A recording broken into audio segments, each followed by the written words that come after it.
പ്രിയപ്പെട്ട അൻഷുൽ, അമൽ, ഗോപിക, സഹപ്രവർത്തകർ, അതുപോലെ തന്നെ എൻ്റെ പ്രിയപ്പെട്ട സഹപ്രവർത്തകരായിട്ടുള്ള NGO ഭാരവാഹികളായിട്ടുള്ള സഹാക്കളായിട്ടുള്ള, എനിക്ക് ആദ്യം തന്നെ പറയാനുള്ള ഒന്ന് രണ്ട്, ഞാൻ നിയമം പഠിപ്പിക്കുന്ന ഒരാളാണ്. അപ്പം അതുകൊണ്ട് തന്നെ ചില മുൻകൂർ ജാമ്യങ്ങളാണ് ആദ്യം തന്നെ എടുക്കാനുള്ളത്.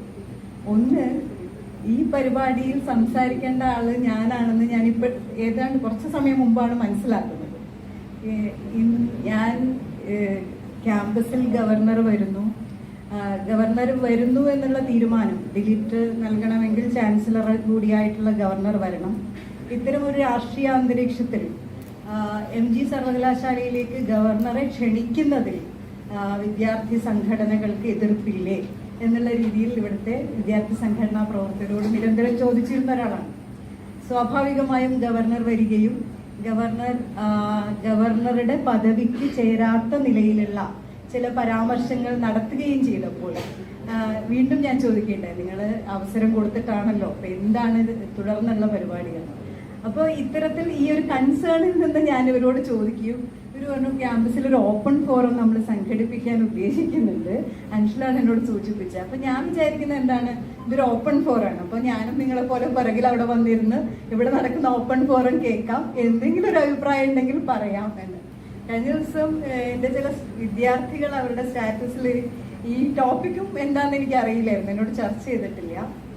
അപ്പോൾ അതുകൊണ്ട് തന്നെ നിങ്ങൾ ആഗ്രഹിക്കുന്ന രീതിയിൽ ഒരാഴത്തിൽ ഇത് സംഭവിക്കുമെന്നറിയില്ല. I'm really apologetic that there are some non Malayali students also among us. Probably I'll mix the language so that you can also follow. I would like to change the topic a bit, because the topic which is given is political freedom to withstand autocratic bureaucracy. ഞാൻ വിചാരിക്കുന്നു ഒരു autocratic ബ്യൂറോക്രസിയും withstand ചെയ്യേണ്ട ആവശ്യം നമുക്കില്ല.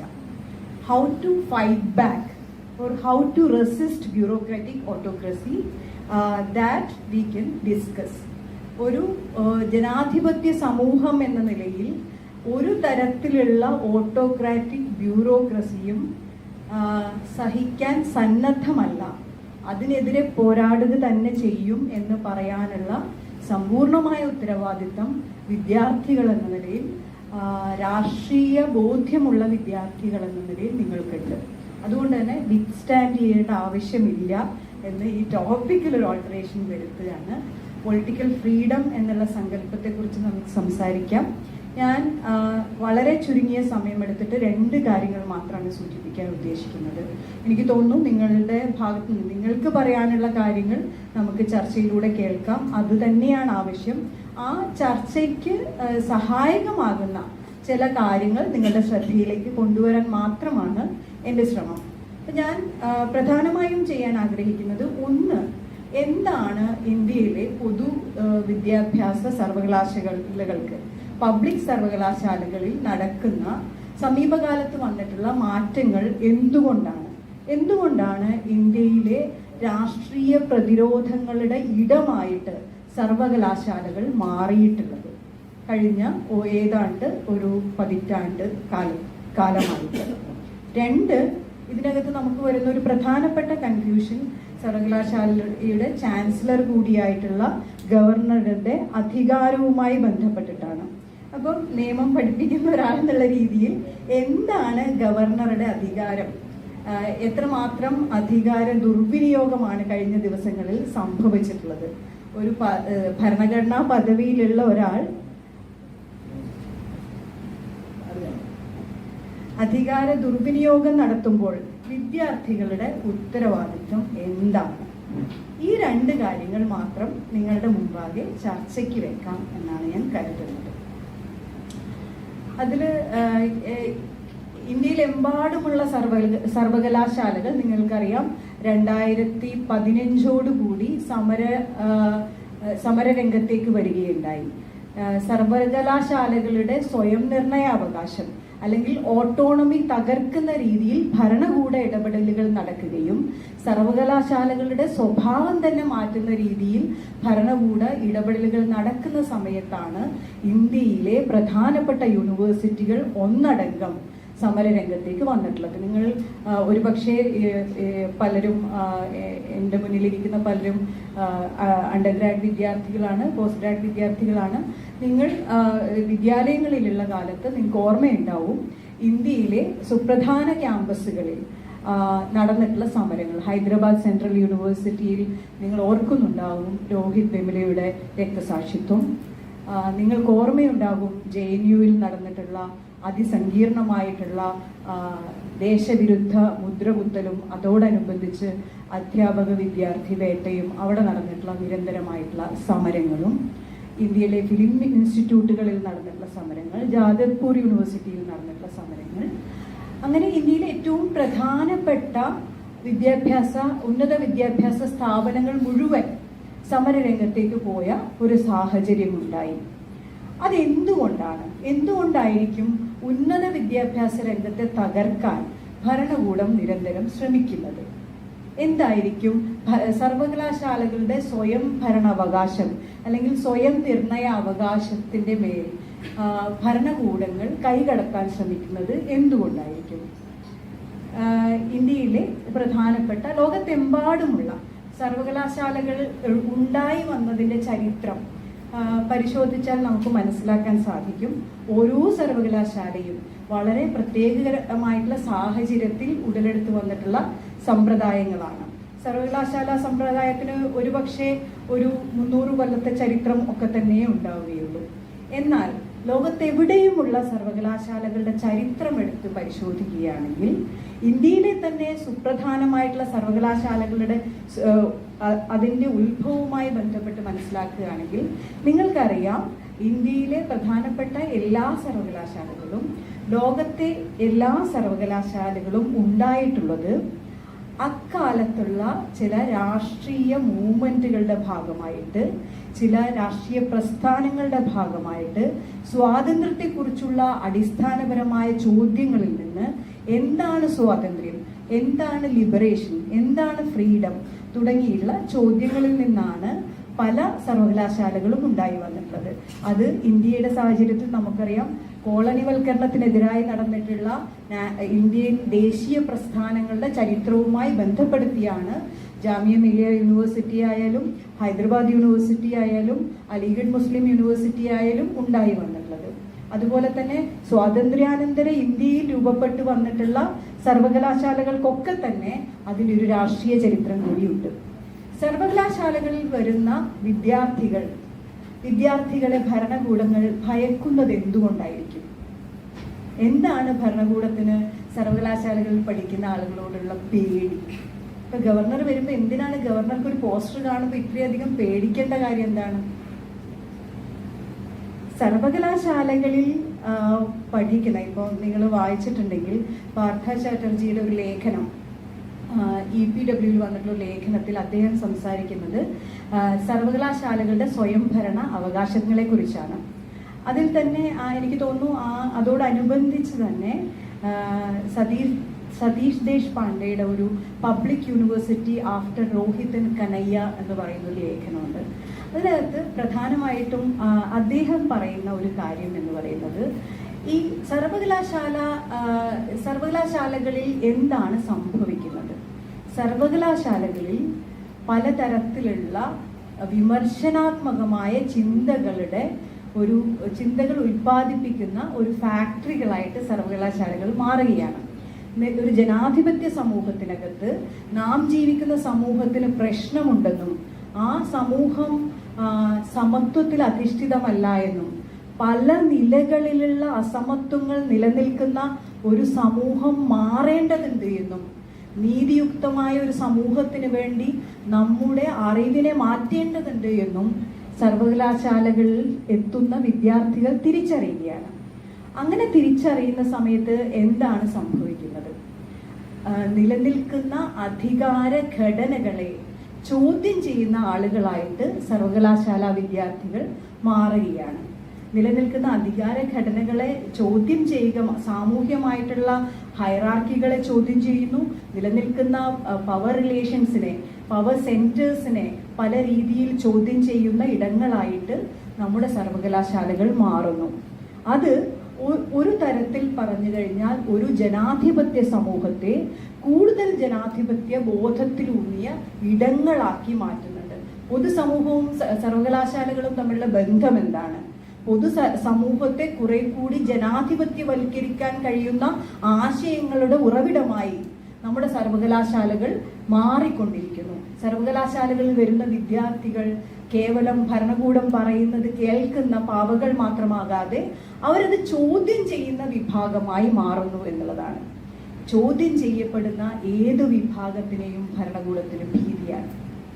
അത് വളരെ മെജോറിറ്റേറിയനായിട്ട് മുഴുവൻ ജനങ്ങളും ഒരു ബഹുഭൂരിപക്ഷം വോട്ട് ചെയ്തു വന്ന ഭരണകൂടമായാലും അതല്ലാത്ത ഭരണകൂടങ്ങളായാലും ചോദ്യം ചെയ്യപ്പെടുന്ന വിദ്യാർത്ഥി സമൂഹം അല്ലെങ്കിൽ ചോദ്യം ചോദിക്കുന്ന വിദ്യാർത്ഥി എന്നുള്ളത് എപ്പോഴും ഭരണകൂടത്തിന്റെ ഭീതിയാണ്. ഇപ്പൊ നമുക്ക് ക്ലാസ് മുറികളിൽ തന്നെ അറിയാം, നിരന്തരം ചോദ്യം ചോദിക്കുന്ന വിദ്യാർത്ഥികൾ അധ്യാപകർക്കുൾപ്പെടെ ഒരു ബുദ്ധിമുട്ടാണ്.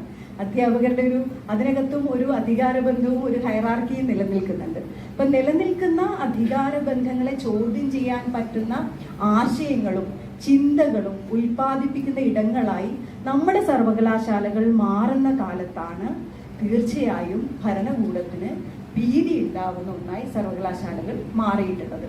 അത് ഇന്ത്യയിൽ നമുക്കറിയാം, ഇന്ത്യയിൽ വളരെ കൃത്യമായിട്ട് ഒരു ഹിന്ദുത്വ ഐഡിയോളജി ഉള്ള ഭരണകൂടം നിലവിൽ വരികയും ചിന്തിക്കുന്ന സമൂഹം എന്ന നിലയിൽ വിദ്യാർത്ഥി സമൂഹം വളരെ ശക്തമായി അതിനോടുള്ള ചോദ്യം ചെയ്യലുകൾ നടക്കുകയും ചെയ്യുന്ന ഒരു കാലത്താണ് സർവകലാശാലകൾ ഇല്ലാതാക്കാം, ചിന്തിക്കുന്ന മനുഷ്യരെ ഇല്ലാതാക്കാനുള്ള ഭരണകൂടത്തിന്റെ എളുപ്പ വഴി എന്ന് പറയുന്നത് എങ്ങനെയെങ്കിലും ഈ സർവകലാശാലകൾ ഇല്ലാതാക്കാം എന്നുള്ളൊരു ധാരണയാണ്. ആ ധാരണയിൽ നിന്നുകൊണ്ടാണ് ഇന്ത്യയിലെ പ്രധാനപ്പെട്ട സർവകലാശാലകളുടെ നട്ടെല്ല് തകർക്കുന്ന രീതിയിലുള്ള നിയമങ്ങളുടെ നിർമ്മാണം, അഡ്മിഷൻ പോളിസിയിൽ ഉണ്ടാവുന്ന വലിയ തോതിലുള്ള മാറ്റങ്ങൾ. ഞാൻ പഠിച്ചിട്ടുള്ളത് ജവഹർലാൽ നെഹ്റു യൂണിവേഴ്സിറ്റിയിലാണ്. ഏറ്റവും പ്രധാനപ്പെട്ട ഇന്ത്യയിലെ ഏറ്റവും ഡൈവേഴ്സ്ഡ് ആയിട്ടുള്ള ക്യാമ്പസുകളിൽ ഒന്നാണ്.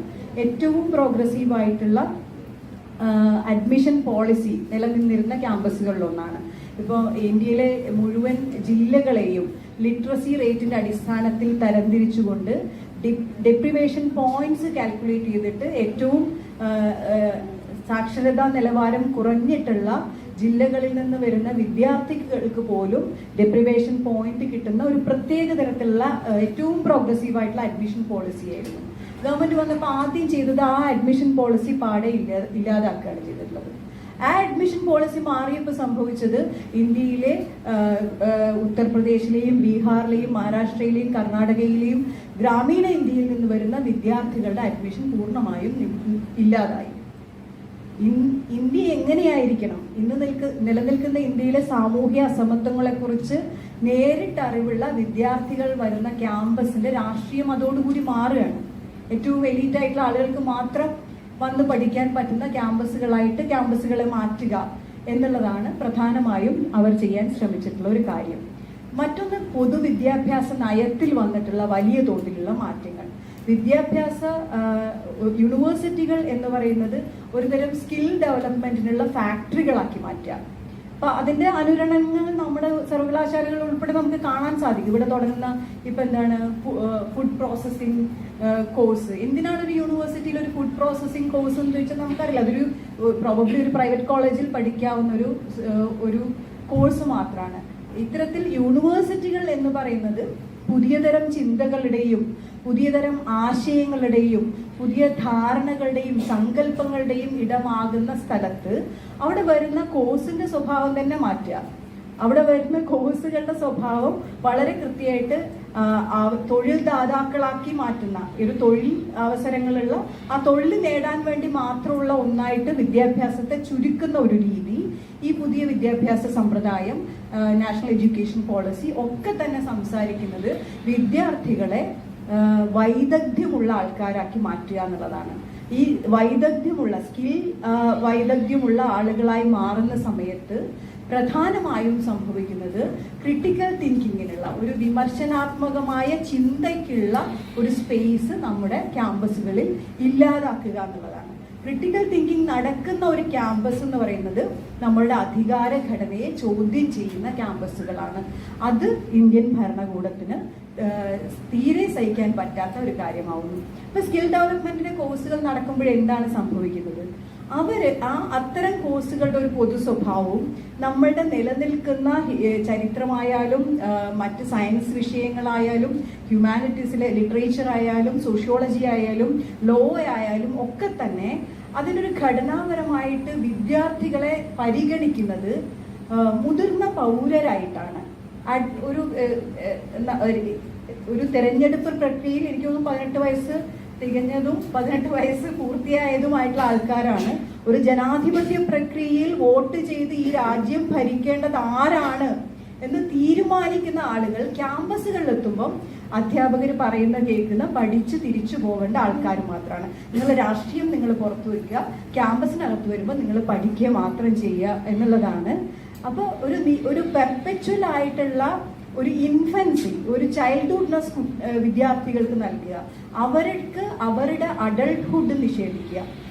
ഒരു മുതിർന്ന പൗരനാവാനുള്ള, രാഷ്ട്രീയത്തിൽ ഇടപെടാനുള്ള ചിന്താശേഷിയുള്ള, രാഷ്ട്രീയ ബോധ്യമുള്ള മനുഷ്യരായി മാറാനുള്ള അവസരം നിഷേധിക്കുക. അതാണ് ക്യാമ്പസുകളിൽ പ്രധാനമായിട്ടും ഈ ഉന്നത വിദ്യാഭ്യാസ രംഗത്ത് സർവകലാശാലകളെ പാടെ എന്താ പറയുക പൊളിച്ചു മാറ്റാനുള്ള ശ്രമത്തിന്റെ ഭാഗമായി നടന്നിട്ടുള്ളത്. ഈ ശ്രമങ്ങൾ നോർത്ത് ഇന്ത്യയിൽ നടക്കുന്ന സമയത്ത് കാര്യമാത്ര പ്രസക്തമായിട്ടുള്ള വലിയ പരിക്കുകൾ ഏൽക്കാതെ രക്ഷപ്പെട്ടു പോയിട്ടുള്ള സർവകലാശാലകളാണ് കേരളത്തിലെ പ്രധാനപ്പെട്ട സർവകലാശാലകളൊക്കെ തന്നെ. നമ്മളിപ്പോൾ കാണുന്നത് ഈ പല തോതിൽ, അത് ചാൻസലറുടെ അഭിപ്രായം മാത്രമല്ല, പല തരത്തിലുള്ള കേരളത്തിലെ സർവകലാശാലകൾക്ക് നേരെയുള്ള അതിക്രമം, ഓരോ സർവകലാശാല അപ്പോയിന്റ്മെന്റും പല രീതിയിലുള്ള കോൺട്രവേഴ്സികൾക്ക്, അനാവശ്യമായ കോൺട്രവേഴ്സികൾക്ക് മാധ്യമങ്ങൾ അതിന് വലിയ തോതിലുള്ള പ്രാധാന്യം നൽകുന്നു. ഒരുപക്ഷെ ഇന്ത്യയിലെ മറ്റ് സംസ്ഥാനങ്ങളിൽ ജോലി ചെയ്തിട്ടുള്ള ഒരാൾ എന്ന നിലയിൽ എനിക്ക് പറയാൻ സാധിക്കുന്നത്, മറ്റ് കേന്ദ്ര സർവകലാശാലകളിൽ, IIT-കളിൽ, മറ്റ് സംസ്ഥാനങ്ങളിൽ നടക്കുന്ന സർവകലാശാലകളിൽ നടക്കുന്ന അധ്യാപക നിയമനത്തെക്കാൾ എത്രയോ നീതിയുക്തവും എത്രയോ എന്താ പറയുക അടിസ്ഥാന യോഗ്യതകളിൽ നിന്നും വ്യതിചലിക്കാതെ നടക്കുന്ന അപ്പോയിന്റ്മെന്റുകളാണ് ഈ കാലയളവിൽ കേരളത്തിലെ സർവകലാശാലകളിൽ നടന്നിട്ടുള്ളത്. അത് ഈ കേന്ദ്ര സർവകലാശാലകളിൽ നടന്നിട്ടുള്ള അധ്യാപക നിയമനത്തിന്റെ രീതി എടുത്തു നോക്കൂ, എവിടെയൊരു വിഷയമായിട്ടില്ല. അടിസ്ഥാന യോഗ്യത പോലും ഇല്ലാത്ത ആളുകളെയാണ് നിയമിച്ചിട്ടുള്ളത്. മഹാത്മാഗാന്ധി സർവകലാശാലയിൽ കഴിഞ്ഞ ഒരു 3 വർഷ കാലയളവിൽ, ഒരു 5 വർഷ കാലയളവിൽ നടന്നിട്ടുള്ള അപ്പോയിന്റ്മെന്റുകൾ എടുത്തു നോക്കൂ. എത്രയോ പുതിയ സ്ത്രീകൾ, എത്രയോ പുതിയ ദളിത് ആയിട്ടുള്ള, മൈനോറിറ്റി ആയിട്ടുള്ള, ഏറ്റവും ഡൈവേഴ്സിഫൈഡ് ആയിട്ടുള്ള, അതേസമയം ക്വാളിഫൈഡ് ആയിട്ടുള്ള അധ്യാപകർ വന്ന് ചേർന്നിട്ടുള്ള കാലയളവാണ്. അപ്പൊ എന്തുകൊണ്ടാണ് ഇത്തരത്തിൽ അധ്യാപക രംഗത്തും വിദ്യാർത്ഥി രംഗത്തും വിദ്യാർത്ഥികളായും പ്രഗത്ഭരായിട്ടുള്ള കഴിവ് തെളിയിച്ചിട്ടുള്ള ആളുകൾ വരുന്ന ക്യാമ്പസിനോടുള്ള അസംതൃപ്തി എന്തുകൊണ്ടാണ്? ഈ ക്യാമ്പസിൽ രാഷ്ട്രീയ പ്രവർത്തനം നടത്തുമ്പോൾ ആർക്കാണ് ബുദ്ധിമുട്ട്? എന്തിനു വേണ്ടിയുള്ള രാഷ്ട്രീയ പ്രവർത്തനമാണ് നടത്തുന്നത്? അത് നടത്തുന്ന സമയത്ത് ഏത് തരം ആളുകളെയാണ് അത് അലോസരപ്പെടുത്തുന്നത്? അതെന്തുകൊണ്ടാണ് അലോസരപ്പെടുത്തുന്നത്? ഇത് ചോദിക്കാൻ ക്യാമ്പസിലെ വിദ്യാർത്ഥി സമൂഹം തയ്യാറാവണം. ആ ആലോചനയിൽ നിന്നുകൊണ്ട് മാത്രമേ സമീപകാലത്ത് നടന്നിട്ടുള്ള ഈ ഗവർണറുടെ ഇടപെടലുകളെ നമുക്ക് മനസ്സിലാക്കാൻ സാധിക്കുകയുള്ളൂ. അത് ഭരണഘടനാപരമായിട്ടുള്ള ചോദ്യങ്ങളുണ്ട്, പക്ഷെ അതിലുപരിയായിട്ട് രാഷ്ട്രീയമായിട്ടുള്ള ഒരു ചോദ്യം തന്നെയാണ് അവിടെയും നമുക്ക് ചോദിക്കേണ്ടി വരിക. എൻ്റെ പ്രസൻറ്റേഷൻ്റെ 2ാം ഭാഗത്ത് ഞാൻ നിങ്ങളോട് സംസാരിക്കാൻ ഉദ്ദേശിക്കുന്നത്, ഒന്ന്, ഈ ഗവർണർ എന്നുള്ളത് ഒരു ആലങ്കാരിക പദവിയാണ്. അത് നമുക്ക് എല്ലാവർക്കും അറിയാം. ചില വീടുകളിൽ ഉണ്ടാവുമല്ലോ, ചില വീട്ടിലെ കാര്യങ്ങൾ മുഴുവൻ നിയന്ത്രിക്കുന്നത് ഒരാളും, എന്നാൽ ഒരു സമൂഹത്തിന്റെ മുമ്പിൽ തീരുമാനം എടുക്കുന്ന വേറൊരാളൊക്കെ ഉണ്ടാവുമല്ലോ. അതുപോലെ വളരെ ആലങ്കാരികമായിട്ടുള്ള ഒരു പദവിയാണ് ഗവർണർ പദവിയും. ഗവർണർ പദവി എനിക്ക് തോന്നുന്നു നിങ്ങൾക്ക് കുറെ കൂടി കൃത്യമായി മനസ്സിലാവണമെങ്കിൽ പൊതുവിൽ പല കാര്യങ്ങളും എന്താ പറയുക കുറച്ചുകൂടി ആഴത്തിൽ മനസ്സിലാക്കാൻ, പ്രത്യേകിച്ച് ഭരണഘടനാപരമായിട്ടുള്ള കാര്യങ്ങൾ മനസ്സിലാക്കാൻ ഏറ്റവും നല്ല ഒരു മാർഗം എനിക്ക് ഒരു അധ്യാപിക എന്ന നിലയിൽ ഭരണഘടന പഠിപ്പിക്കുന്ന ഒരാൾ എന്നുള്ള രീതിയിൽ സജസ്റ്റ് ചെയ്യാനുള്ളത്, നിങ്ങൾക്ക് നോക്കാവുന്നത് നിലനിൽക്കുന്ന ഇന്ത്യൻ ഭരണഘടനയിൽ പറയുന്ന ആർട്ടിക്കിളുകൾ എന്താണ്, അതെന്തു പറയുന്നു എന്ന് നോക്കുന്നതിനപ്പുറത്തേക്ക് ഭരണഘടന കോൺസ്റ്റിറ്റ്യൂന്റ് അസംബ്ലി ഡിബേറ്റ്സ്, ഭരണഘടനാ നിർമ്മാണ സമിതിയിൽ നടന്നിട്ടുള്ള ചർച്ചകൾ, അത് നമ്മുടെ പബ്ലിക് ഡൊമൈനിൽ അവൈലബിൾ ആണ്. അപ്പൊ എന്താണ് ഗവർണറെ കുറിച്ച്, എന്തായിരിക്കണം ഗവർണർ എന്ന് ഇന്ത്യൻ ഭരണഘടനാ ശില്പികൾ, ഇന്ത്യൻ ഭരണഘടനാ നിർമ്മാണ സമയത്ത് നടന്നിട്ടുള്ള ചർച്ച എന്താണ് എന്ന് മനസ്സിലാക്കുന്നത് വളരെ പ്രധാനമായിരിക്കും. അപ്പൊ ഇന്ത്യൻ ഭരണഘടനയുടെ നിർമ്മാണ ഘട്ടത്തിൽ ഇന്ത്യക്ക് ഒരു ഫെഡറൽ സിസ്റ്റം ആയിരിക്കണമെന്നും ആ ഫെഡറൽ ഭരണകൂട സിസ്റ്റത്തിനകത്ത് ഒരു ഗവർണർ എന്താണ് ചെയ്യേണ്ടത് എന്നുള്ള ചോദ്യം, എന്താണ് ഗവർണറുടെ ഉത്തരവാദിത്വം, ആരായിരിക്കണം ഗവർണറായി വരേണ്ടത് എന്നുള്ള വിശദമായിട്ടുള്ള ചർച്ച നടക്കുകയും ഒരു പ്രൊവിൻഷ്യൽ കോൺസ്റ്റിറ്റ്യൂഷൻ കമ്മിറ്റി രൂപവൽക്കരിക്കുകയും സർദാർ വല്ലഭായ് പട്ടേൽ ചെയർമാനായിട്ടുള്ള പ്രൊവിൻഷ്യൽ കോൺസ്റ്റിറ്റ്യൂഷൻ കമ്മിറ്റി 2 തരത്തിലുള്ള നിർദ്ദേശമാണ് മുന്നോട്ട് വെച്ചത്. ഒന്ന്, ഒരു സംസ്ഥാനത്ത് ജനങ്ങൾ നേരിട്ട് തിരഞ്ഞെടുക്കുന്ന ഒരാളായിട്ടുള്ള ഗവർണർ ഉണ്ടാവുക, സംസ്ഥാനത്തെ കോൺസ്റ്റിറ്റ്യൂഷണൽ ഹെഡായിട്ട് അദ്ദേഹം വരിക. മറ്റൊന്ന്, കേന്ദ്രം നേരിട്ട് നിയമിക്കുന്ന ഒരാളായിരിക്കണം, അത് കക്ഷി രാഷ്ട്രീയത്തിന് അതീതമായിട്ടുള്ള ഇടപെടാൻ കഴിയുന്ന ഒരു പേഴ്സണാലിറ്റി ആയിരിക്കണം. അപ്പൊ ഇത് ചർച്ചയ്ക്ക് വന്ന സമയത്ത് പ്രധാനമായും വന്ന ഈ നേരിട്ട് തെരഞ്ഞെടുക്കാം, ജനങ്ങൾ ഒന്നടങ്കം ചേർന്ന് തെരഞ്ഞെടുക്കാം എന്നുള്ളതിന് വന്നിട്ടുള്ള ഒരു വിയോജിപ്പ് എന്ന് പറയുന്നത്, ഒന്ന്, അത് വളരെ ചെലവേറിയ ഒരു തെരഞ്ഞെടുപ്പ് പ്രോസസ്സായി മാറുന്നു. 2, തെരഞ്ഞെടുക്കപ്പെട്ട രാഷ്ട്രീയ പാർട്ടികളുടെ രാഷ്ട്രീയ കക്ഷിയുടെ ലീഡർഷിപ്പ് ആയിട്ടുള്ള മുഖ്യമന്ത്രി വരുന്നുണ്ട്. അപ്പൊ മുഖ്യമന്ത്രിക്കും മീതെ ഒരു തെരഞ്ഞെടുക്കപ്പെട്ട ആള് വരുമ്പോൾ ഉണ്ടാവാൻ സാധ്യതയുള്ള കോൺഫ്ലിക്റ്റുകൾ, അതായിരുന്നു സംസാരിച്ചിരുന്നത്.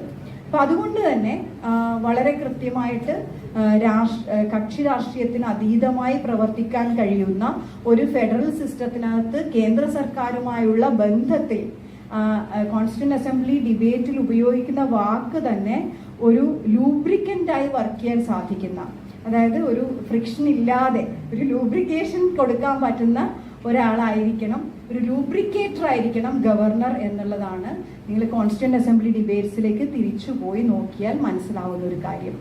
അപ്പൊ എന്ത് തരം ലൂബ്രിക്കേഷൻ ആണ് ഇപ്പൊ നടക്കുന്നത് എന്ന് ചോദിച്ചു കഴിഞ്ഞാൽ I don't want to comment on, നിങ്ങൾക്ക് ആലോചിക്കാവുന്നതേ ഉള്ളൂ. അപ്പൊ എന്താണ് ഈ ഗവർണറുടെ അധികാരം എന്ന് പറയുന്നത്? ഇയാൾ എന്താണ്, ഒരു ദൈവമാണോ, അല്ല എല്ലാറ്റിനും അതീതമായിട്ടുള്ള ഒരു പവർ ഉള്ള ആളാണോ? ഇപ്പൊ പലപ്പോഴും പറയുന്നത് കേൾക്കുമ്പോൾ നമുക്ക് ചിരി വരുന്ന രീതിയിലുള്ള അധികാര പ്രയോഗങ്ങളാണ് നടക്കുന്നത്. ഒന്ന് പറയുന്നത് ഒരു സവിശേഷ അധികാരം ഭരണഘടനയുടെ 155, 163, 164 അനുച്ഛേദങ്ങൾ പ്രകാരം ഗവർണർക്ക് സവിശേഷമായിട്ടുള്ള അധികാരങ്ങളുണ്ട്. അത് ശരിയാണ്. പക്ഷെ ആ അധികാരം എന്തിനു വേണ്ടി പ്രയോഗിക്കാനുള്ളതാണ്? ആ അധികാരം ഭരണഘടനാ പ്രതിസന്ധി ഉണ്ടാവുന്ന ഘട്ടങ്ങളിൽ ആ പ്രതിസന്ധിയെ മറികടക്കാനുള്ള സവിശേഷ അധികാരം മാത്രമേ ഗവർണർക്കുള്ളൂ. എന്ത് തരം ഭരണഘടനാ പ്രതിസന്ധിയാണ് ഇന്നിപ്പോൾ കേരളത്തിലുള്ളത്? അതിനെങ്ങനെയാണ് കേരളത്തിലെ ഗവർണർ മറികടക്കാൻ ശ്രമിക്കുന്നത്? നിങ്ങൾ ആലോചിക്കേണ്ടതുണ്ട്. അപ്പൊ അതുകൊണ്ട് തന്നെ ആ ഭരണഘടനാ പ്രതിസന്ധി, ഇപ്പോൾ ഒരു ഉദാഹരണത്തിന് ആ സമയത്ത് പറഞ്ഞിട്ടുള്ള ഒരു പ്രധാനപ്പെട്ട ഈ ഗവർണർ എങ്ങനെയാ വേണ്ടി വരിക, എപ്പോഴാണ് വേണ്ടി വരിക എന്നൊക്കെയുള്ള ഒരു ചർച്ച നടന്നപ്പോൾ പറഞ്ഞിട്ടുള്ള ഒരു പ്രധാനപ്പെട്ട, ബർമയിലെ മറ്റോ ആ സമയത്ത് ബർമയിലെ പ്രധാനമന്ത്രി കൊല ചെയ്യപ്പെട്ടു. അപ്പൊ കോൺസ്റ്റിറ്റ്യൂഷണൽ ഹെഡ് പ്രധാനമന്ത്രിയായിരുന്നു. അപ്പൊ അത്തരം ഒരു എന്താ പറയുക, കോൺസ്റ്റിറ്റ്യൂഷണൽ മറ്റ് തരത്തിലുള്ള ഇപ്പൊ ഒരു മുഖ്യമന്ത്രിയുടെ കൊലപാതകം നടക്കുന്നു, അല്ലെങ്കിൽ മുഖ്യമന്ത്രി പ്രത്യേക സാഹചര്യത്തിൽ ആക്ട് ചെയ്യാൻ പറ്റാതെയാവുന്നു. അത്തരം സാഹചര്യങ്ങളിലുള്ള കോൺസ്റ്റിറ്റ്യൂഷണൽ ആയിട്ടുള്ള ഒരു ഭരണഘടനാപരമായിട്ടുള്ള പ്രതിസന്ധി ഒഴിവാക്കാൻ ഇടപെടേണ്ട ലൂബ്രിക്കേറ്ററായി വർക്ക് ചെയ്യേണ്ട ആളാണ്, അടിയന്തര സാഹചര്യങ്ങളിൽ വർക്ക് ചെയ്യേണ്ട ഒരാളാണ്, കക്ഷി രാഷ്ട്രീയത്തിന് അതീതമായി പ്രവർത്തിക്കേണ്ട ആളാണ് ഗവർണർ. എനിക്ക് ആ കാര്യത്തിൽ നിങ്ങൾക്ക് ആർക്കും ഒരു കൺഫ്യൂഷൻ ഉണ്ടാവരുത് എന്നുള്ള അഭിപ്രായമാണ് ഉള്ളത്. അപ്പം എക്സിക്യൂട്ടീവ് ഹെഡാണ്, പക്ഷേ executive and constitutional head of the state ആണ് ആർട്ടിക്കിൾ 154 പ്രകാരം, പക്ഷേ in accordance with the directions of the cabinet.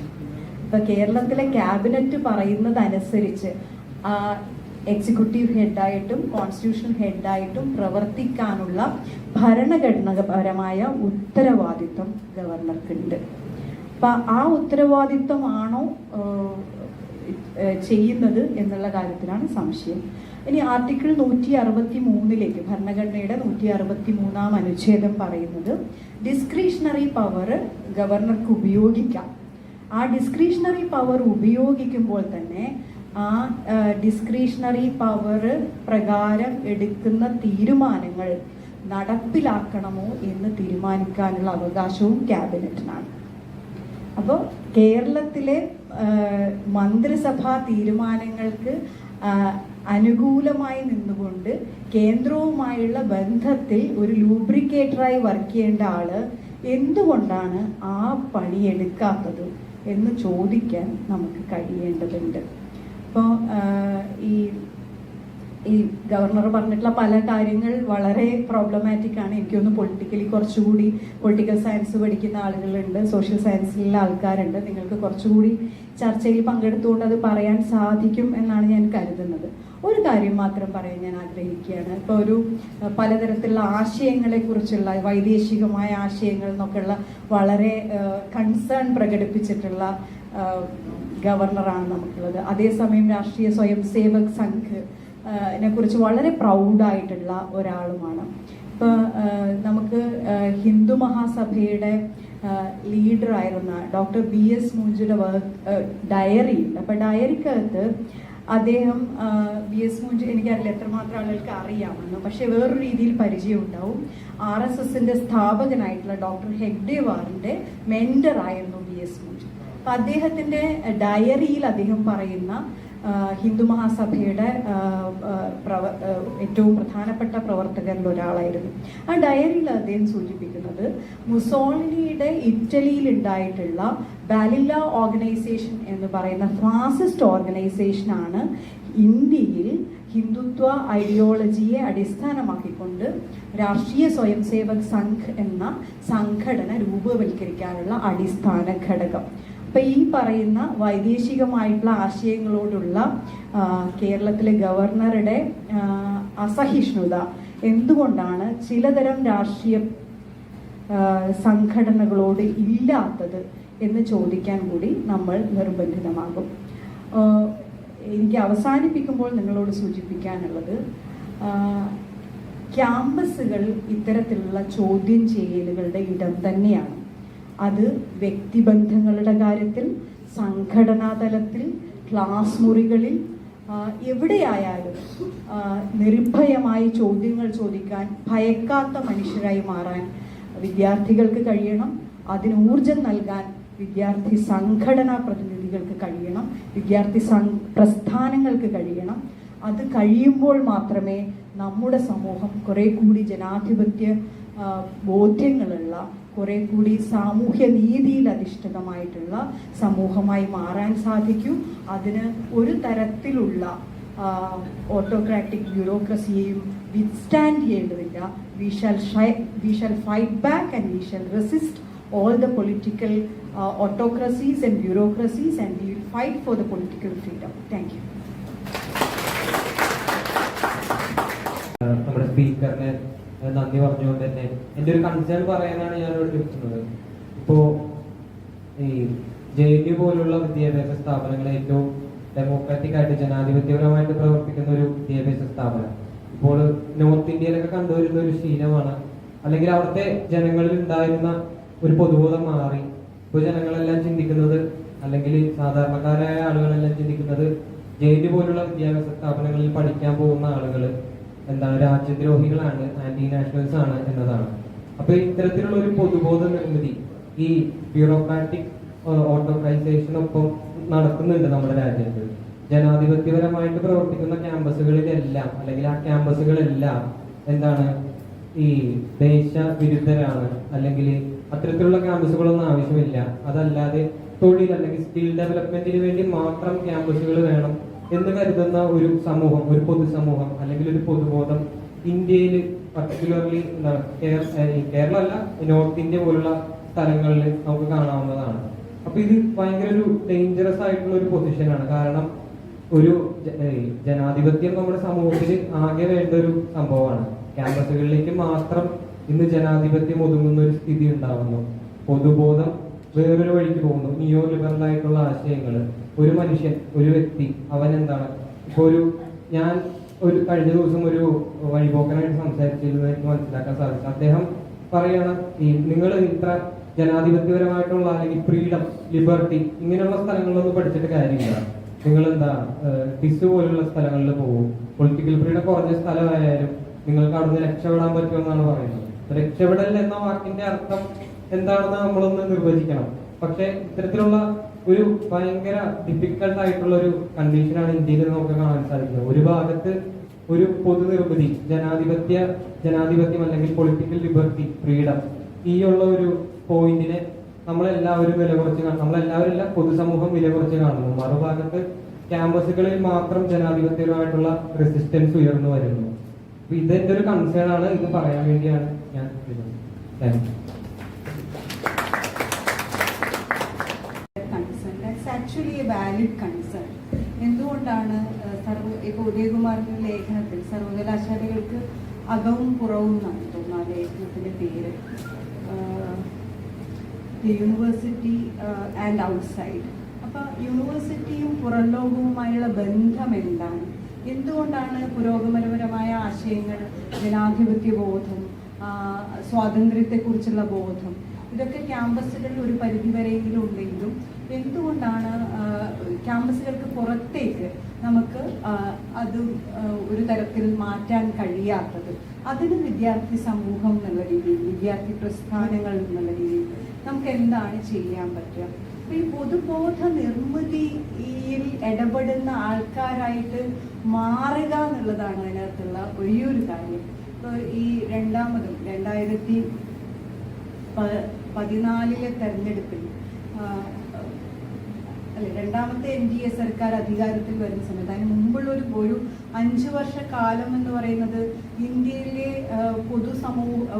ജനങ്ങളെമ്പാടും അത്രമാത്രം കഷ്ടപ്പാട് അനുഭവിച്ചിട്ടുള്ള ഒരു കാലമാണ്. പിന്നെയും എന്തുകൊണ്ടാണ് വീണ്ടും ഒരു NDA സർക്കാർ അധികാരത്തിലേക്ക് വന്നിട്ടുള്ളത്? എന്തുതരം പൊതുബോധമാണ് അത്തരത്തിലുള്ള ഒരു കാര്യത്തിലേക്ക് എത്തിപ്പെട്ടിട്ടുള്ളത്? ഇപ്പം നേരത്തെ സൂചിപ്പിച്ച പോലെ JNUവിൽ എല്ലാവരും ആന്റി നാഷണൽസ് ആണ് എന്നുള്ള തരത്തിലുള്ള പ്രയോഗങ്ങൾ, അല്ലെങ്കിൽ അതിന് കിട്ടിയിട്ടുള്ള ഒരു തരത്തിലുള്ള ഒരു മൈലേജ് ഉണ്ട് പൊതുസമൂഹത്തിനകത്ത്.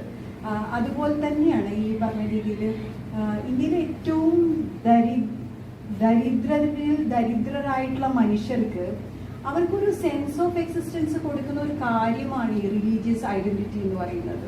അപ്പൊ ഞാൻ അഭിമാനിക്കാൻ ഒന്നുമില്ല, എന്താ പറയാ, ലാൻഡ്ലെസ് ആയിട്ടുള്ള, പിന്നെ ദരിദ്രരായിട്ടുള്ള, വിദ്യാഭ്യാസമില്ലാത്ത, തൊഴിൽ കിട്ടാത്ത, ജാതീയമായി പിന്നോക്കം നിൽക്കുന്ന ഒരു മനുഷ്യനെ സംബന്ധിച്ച് ഞാൻ മനുഷ്യനാണ് എന്ന് തോന്നുന്ന തലത്തിലേക്കുള്ള ഒരു വികാരം എന്ന് പറയുന്നത് ആയി മാറ്റാൻ ഈ മതപരമായിട്ടുള്ള ഐഡന്റിറ്റിക്ക് കഴിഞ്ഞിട്ടുണ്ട്. അത് തന്നെയാണ് ഹിന്ദുത്വ പൊളിറ്റിക്സിന്റെ ഒരു തരത്തിലുള്ള സ്ട്രെങ്ത് എന്ന് പറയുന്നത്. ഇപ്പം നിങ്ങൾ അനാട്ടമി ഓഫ് ഹേറ്റ് എന്ന് പറയുന്ന പുസ്തകം രേവതി ലോളിന്റെ, അപ്പൊ ആ പുസ്തകത്തിൽ അവര് അന്വേഷിക്കുന്നത് ഈ ഗുജറാത്ത് വംശഹത്യയിൽ പങ്കെടുത്തിട്ടുള്ള ആളുകളുടെ മനോനിലയെ കുറിച്ചാണ്. എന്തുകൊണ്ടാണ് ഇത്തരത്തിലുള്ള വർഗീയ കലാപങ്ങളിൽ ആളുകൾ പങ്കെടുക്കുന്നത്? നമുക്ക് ഏറ്റവും പരിചയമുള്ള ആൾക്കാർ തന്നെയാണ് ഈ വർഗീയ കലാപത്തിലും പങ്കെടുക്കുന്നത്. അപ്പൊ അതിൽ പങ്കെടുത്തിട്ടുള്ള ഒരാളുടെ കഥ അവർ പറയുന്നുണ്ട്. 3 പേരുടെ കഥയാണ്. അതിലൊന്ന് ഏറ്റവും ദരിദ്രമായിട്ടുള്ള ഈ പറയുന്ന കൂടുതലും ഈ കള്ളന്മാരായിട്ടുള്ള ആളുകളുടെ ഒരു ഗോത്രം പോലത്തെ ഒരു ഗോത്രത്തിലുള്ള ഒരാള്. അയാൾക്ക് കാലിനൊരു മുടന്തുണ്ട്. അപ്പൊ അയാളാണ് ഇതിൽ പങ്കെടുക്കുന്ന ഒരാള്. അയാളുടെ വീട്ടിൽ ഏറ്റവും വെറുക്കപ്പെട്ട ഒരാളാണ്. അയാളുടെ അച്ഛൻ കരുതുന്ന അയാളെ ജനിച്ചതോടുകൂടി വീട്ടിന്റെ എല്ലാ ഐശ്വര്യങ്ങളും നഷ്ടപ്പെട്ടു. വീട്ടിൽ കടുത്ത ദാരിദ്ര്യമാണ്. അങ്ങനെ ഇരിക്കുന്ന കാലത്താണ് അയാളുടെ പ്രദേശത്ത് വിശ്വ ഹിന്ദു പരിഷത്ത് അവരുടെ യൂണിറ്റ് തുടങ്ങുന്നത്. വിശ്വ ഹിന്ദു പരിഷത്തിന്റെ യൂണിറ്റിലേക്ക് എത്തിപ്പെടുമ്പോഴാണ് ആ മനുഷ്യൻ ആദ്യമായിട്ട് താൻ മനുഷ്യനാണ് എന്നൊരു റെക്കഗ്നീഷൻ കിട്ടുന്നത്. അപ്പൊ അതുകൊണ്ട് തന്നെ ഇതിൽ പങ്കെടുക്കുന്ന മനുഷ്യരാരും ഭയങ്കര അങ്ങേയറ്റം ക്രൂരന്മാരായിട്ടുള്ള മനുഷ്യരൊന്നുമല്ല. സാധാരണ ജീവിതം നയിക്കുന്ന എന്നെയോ നിങ്ങളെയോ പോലെ ജീവിക്കുന്ന മനുഷ്യർ തന്നെയാണ്. പക്ഷെ ആ മനുഷ്യരെ മനുഷ്യരായി കാണുന്ന ഒരു സംവിധാനം നമുക്കില്ല. അപ്പൊ മനുഷ്യരായി കാണുന്ന ഒരിടത്തേക്ക് പോവുക എന്നുള്ളതാണ്. ഇപ്പം JNUവിൽ ഒരു 10 വർഷത്തോളം JNU ഉണ്ടായിട്ടുള്ള ഒരാളാണ്. JNUവിൽ നടക്കുന്ന ചർച്ചകൾ പലപ്പോഴും എനിക്ക് തോന്നിയിട്ടുള്ളത് പൊതുസമൂഹത്തിൽ നടക്കുന്ന ചർച്ചകളുമായിട്ട് അവിടെ നടക്കുന്ന ചർച്ചകൾക്ക് പലപ്പോഴും ബന്ധം ഉണ്ടാവാറില്ല. വളരെ ഒരു സ്പെക്ട്രം ഓഫ് ലെഫ്റ്റ് ഉണ്ട്, അവർ തമ്മിലുള്ള ചെറിയ അഭിപ്രായ വ്യത്യാസങ്ങൾ ഊന്നിയാണ് ചർച്ച നടക്കുന്നത്. ആ ചർച്ച നടക്കുന്ന 10 വർഷത്തിനുള്ളിൽ പുറത്ത് ഹിന്ദുത്വ രാഷ്ട്രീയം അതിൻ്റെതായ രീതിയിൽ വളർന്നിട്ടുണ്ട്. അപ്പൊ ഈ ക്യാമ്പസുകളിൽ നമ്മൾ ഉണ്ടാക്കുന്ന രാഷ്ട്രീയമായിട്ടുള്ള റെസിസ്റ്റൻസ്, രാഷ്ട്രീയമായിട്ടുള്ള ബോധ്യങ്ങൾ, അത് പൊതുബോധ നിർമ്മിതിയിലേക്ക് മാറ്റുന്ന രീതിയിൽ എന്ത് ചെയ്യാൻ കഴിയുമെന്ന് എനിക്ക് തോന്നുന്നു നമ്മൾ ഓരോരുത്തരും ആലോചിക്കേണ്ടതുണ്ട്. നമ്മളുടെ അക്കാഡമിക്സിലൂടെ, നമ്മൾ ചെയ്യുന്ന ജ്ഞാനോൽപാദന പ്രക്രിയകളിലൂടെ, രാഷ്ട്രീയ ഇടപെടലുകളിലൂടെ, മനുഷ്യരോട് സ്നേഹപൂർവ്വം പെരുമാറുന്നതിലൂടെ, ജനാധിപത്യപരമായി വീട്ടിലുള്ള സ്ത്രീകളോട് പെരുമാറുന്നതിലൂടെ, ജാതീയത പ്രകടിപ്പിക്കാതെ ജാതീയതയോട് ഉള്ള നിലപാടുകളിലൂടെ ഒക്കെ തന്നെ നിർമ്മിക്കാൻ സാധിക്കുന്ന ഒന്നാണ് ഈ പൊതുബോധ നിർമ്മിതി. അതിൽ ഇടപെടുക എന്നുള്ളത് വിദ്യാർത്ഥികളെ സംബന്ധിച്ചിടത്തോളം അവരുടെ പ്രാഥമികമായി പഠിക്കുക എന്ന ഉത്തരവാദിത്വം പോലെ തന്നെ ഉള്ള ഒരു ഉത്തരവാദിത്വമായിട്ടാണ് ഞാൻ കാണുന്നത്.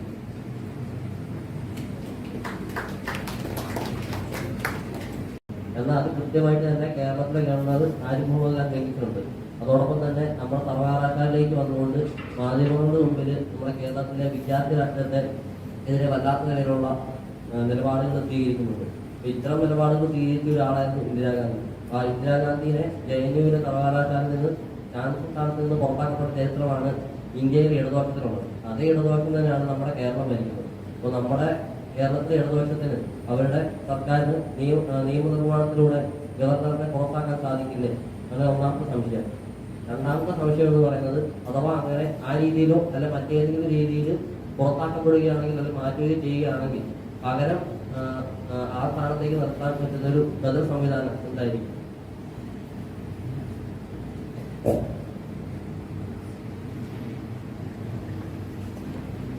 ഞാൻ പറയാൻ വിട്ടുപോയ ഒരു കാര്യമാണ് ഇപ്പം സംസാരിക്കാൻ അവസരം നൽകുന്നത്.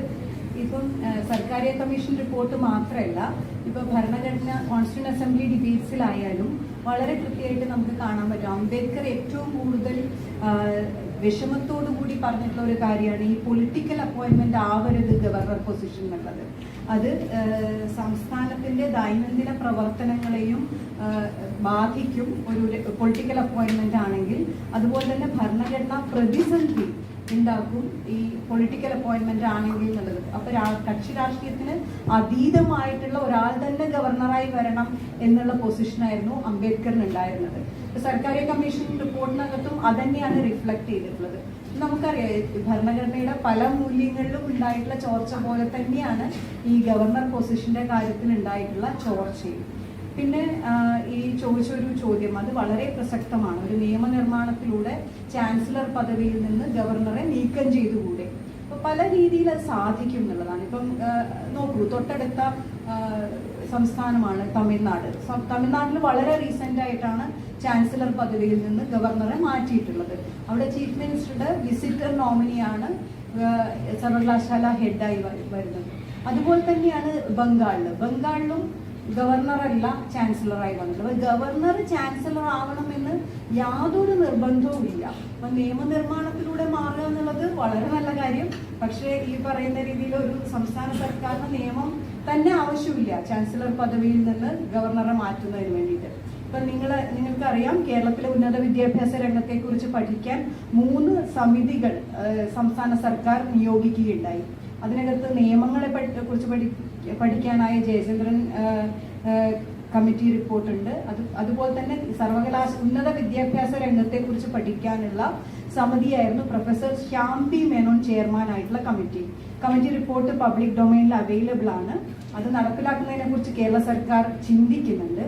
അതിനകത്ത് പറഞ്ഞിട്ടുള്ള ഏറ്റവും പ്രധാനപ്പെട്ട പരിഷ്കരണങ്ങളിലൊന്ന് ഗവർണറെ ചാൻസലർ പദവിയിൽ നിന്ന് നീക്കം ചെയ്യണം എന്നുള്ളതാണ്.